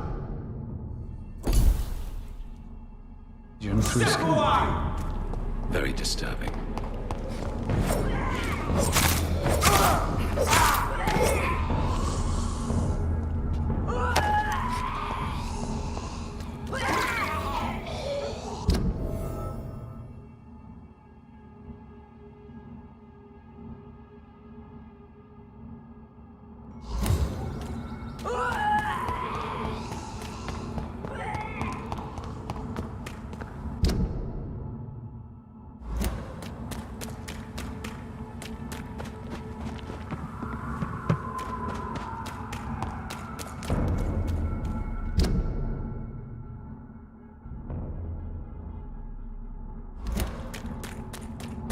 This is no place for you, sir.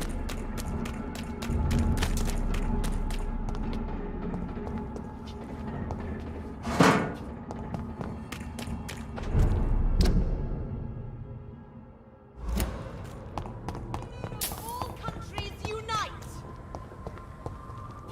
Women's right to vote is only the first step!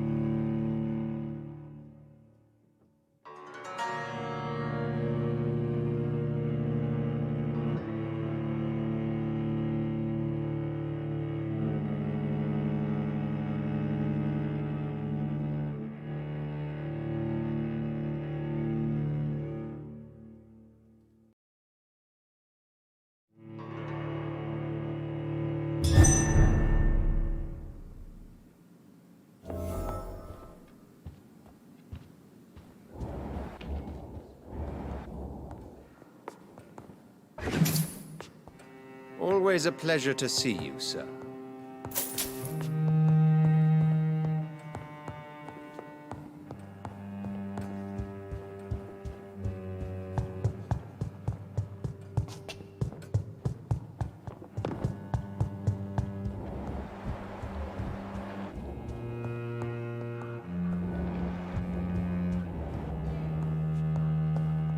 Have you heard the rumors of some horned vampire revealing himself and singing obscure songs around the Welcome city? back to the Ascalon Club, Lance-Bearer. Please, tell us the good news. Have you put an end to the epidemic? My hypothesis was correct. Doris Fletcher was the source of the contagion in this part of town. She was probably the first to be infected. And you cleansed her before the hunters, I've been told. Well done, Dr. Reed. You thrust your lance and pierced the very heart of the corruption. I'm just a doctor. The important thing is, we won a major battle for the survival of London. For that, we salute you. Thank you, my lord. Now, I have another task for you. One of the utmost importance.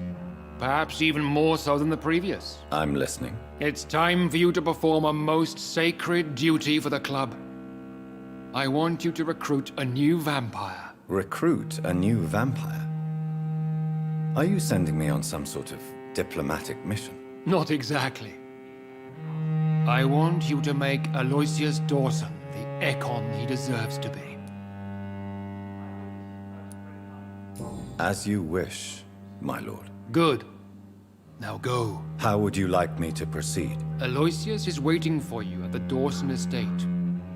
Once the deed is done, I'll join you there to celebrate this momentous occasion. Before I go, I have a few questions. All right. I'm listening. Why Aloysius Dawson? Because he is about to die. And he just may be the most influential man in England. After me, of course. Did he choose me? No, I did. My decision is very recent, to say the least, but it is entirely mine. Does he know I'm coming? He can't wait to become your progeny, Dr. Reed. Especially now that you have shown how strong your lineage is through your sister. How would you like me to proceed? Don't worry. Aloysius has had many years to prepare himself.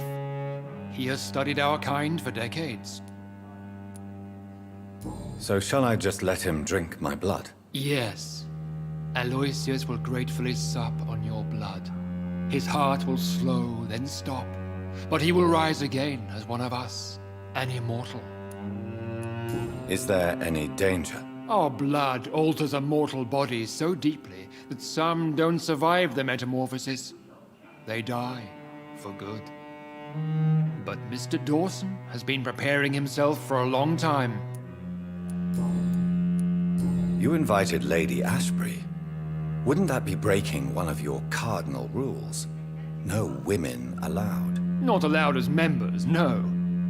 But considering the circumstances, I thought you'd like to have her here to witness your triumph. So it's a temporary admittance, then? Something of a bargain, considering the crisis we're currently facing. Goodbye, Lord Redgrave.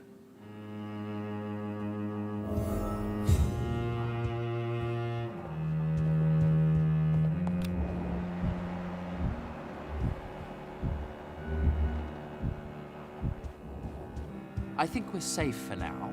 I pursued and killed the last hunter with my own hands as he tried to escape the... Are you all right, Jonathan? Lord Redgrave has just ordered me to turn Aloysius Dawson.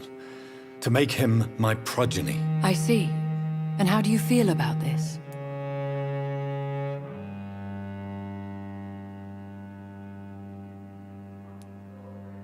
I'd like your advice on the matter. The real question here is, why has his lordship given you this task? Do you think it's some sort of trap? Do you really want to know what I think about this? I do, yes. To make an immortal of a soulless blackguard like Aloysius Dawson will only lead to a disaster for London.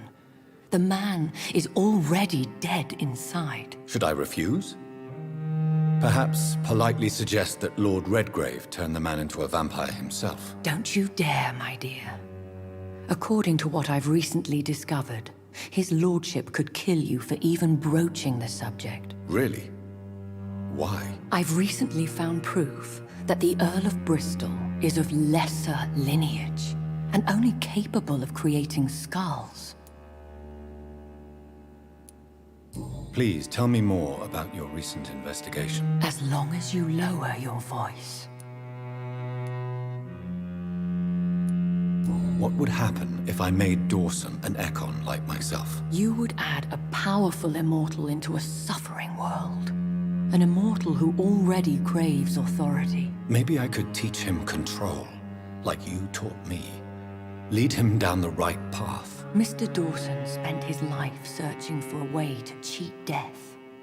I'm sure he has spent decades dreaming of how he'd spend eternity as a tyrant. What would you have me do about Dawson? The man is dangerous. Did you know he plans to build a wall to separate the healthy rich from the sickly poor? Do not make him your progeny. What would you do? The man's dying already. Let the Reaper harvest the rotten fruit that is his soul. Are you sure your information about Redgrave is correct? He says he's the progeny of the great knight William Marshall, who lived some 9 centuries ago. That's a lie. Lord Redgrave is unable to create anything but skulls, if the poor souls survive at all. How can you be sure the information was correct? I made the acquaintance of a most interesting informer while investigating your maker, from whom I learned the truth about Lord Redgrave. Why so vindictive? You suddenly sound like you're angry. Forgive me, Jonathan. I hate myself for it, but I feel such pride in my discovery. I'm afraid I just can't help it. Which is? He did serve William Marshall. And yes, the blood he covets as a token does truly belong to that legendary knight. But he was never his progeny. His lineage is not so noble. Goodbye for now, Elizabeth. Goodbye, my dear. Please, be careful.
It looks like vampires have to obey Mendel's laws when producing progeny.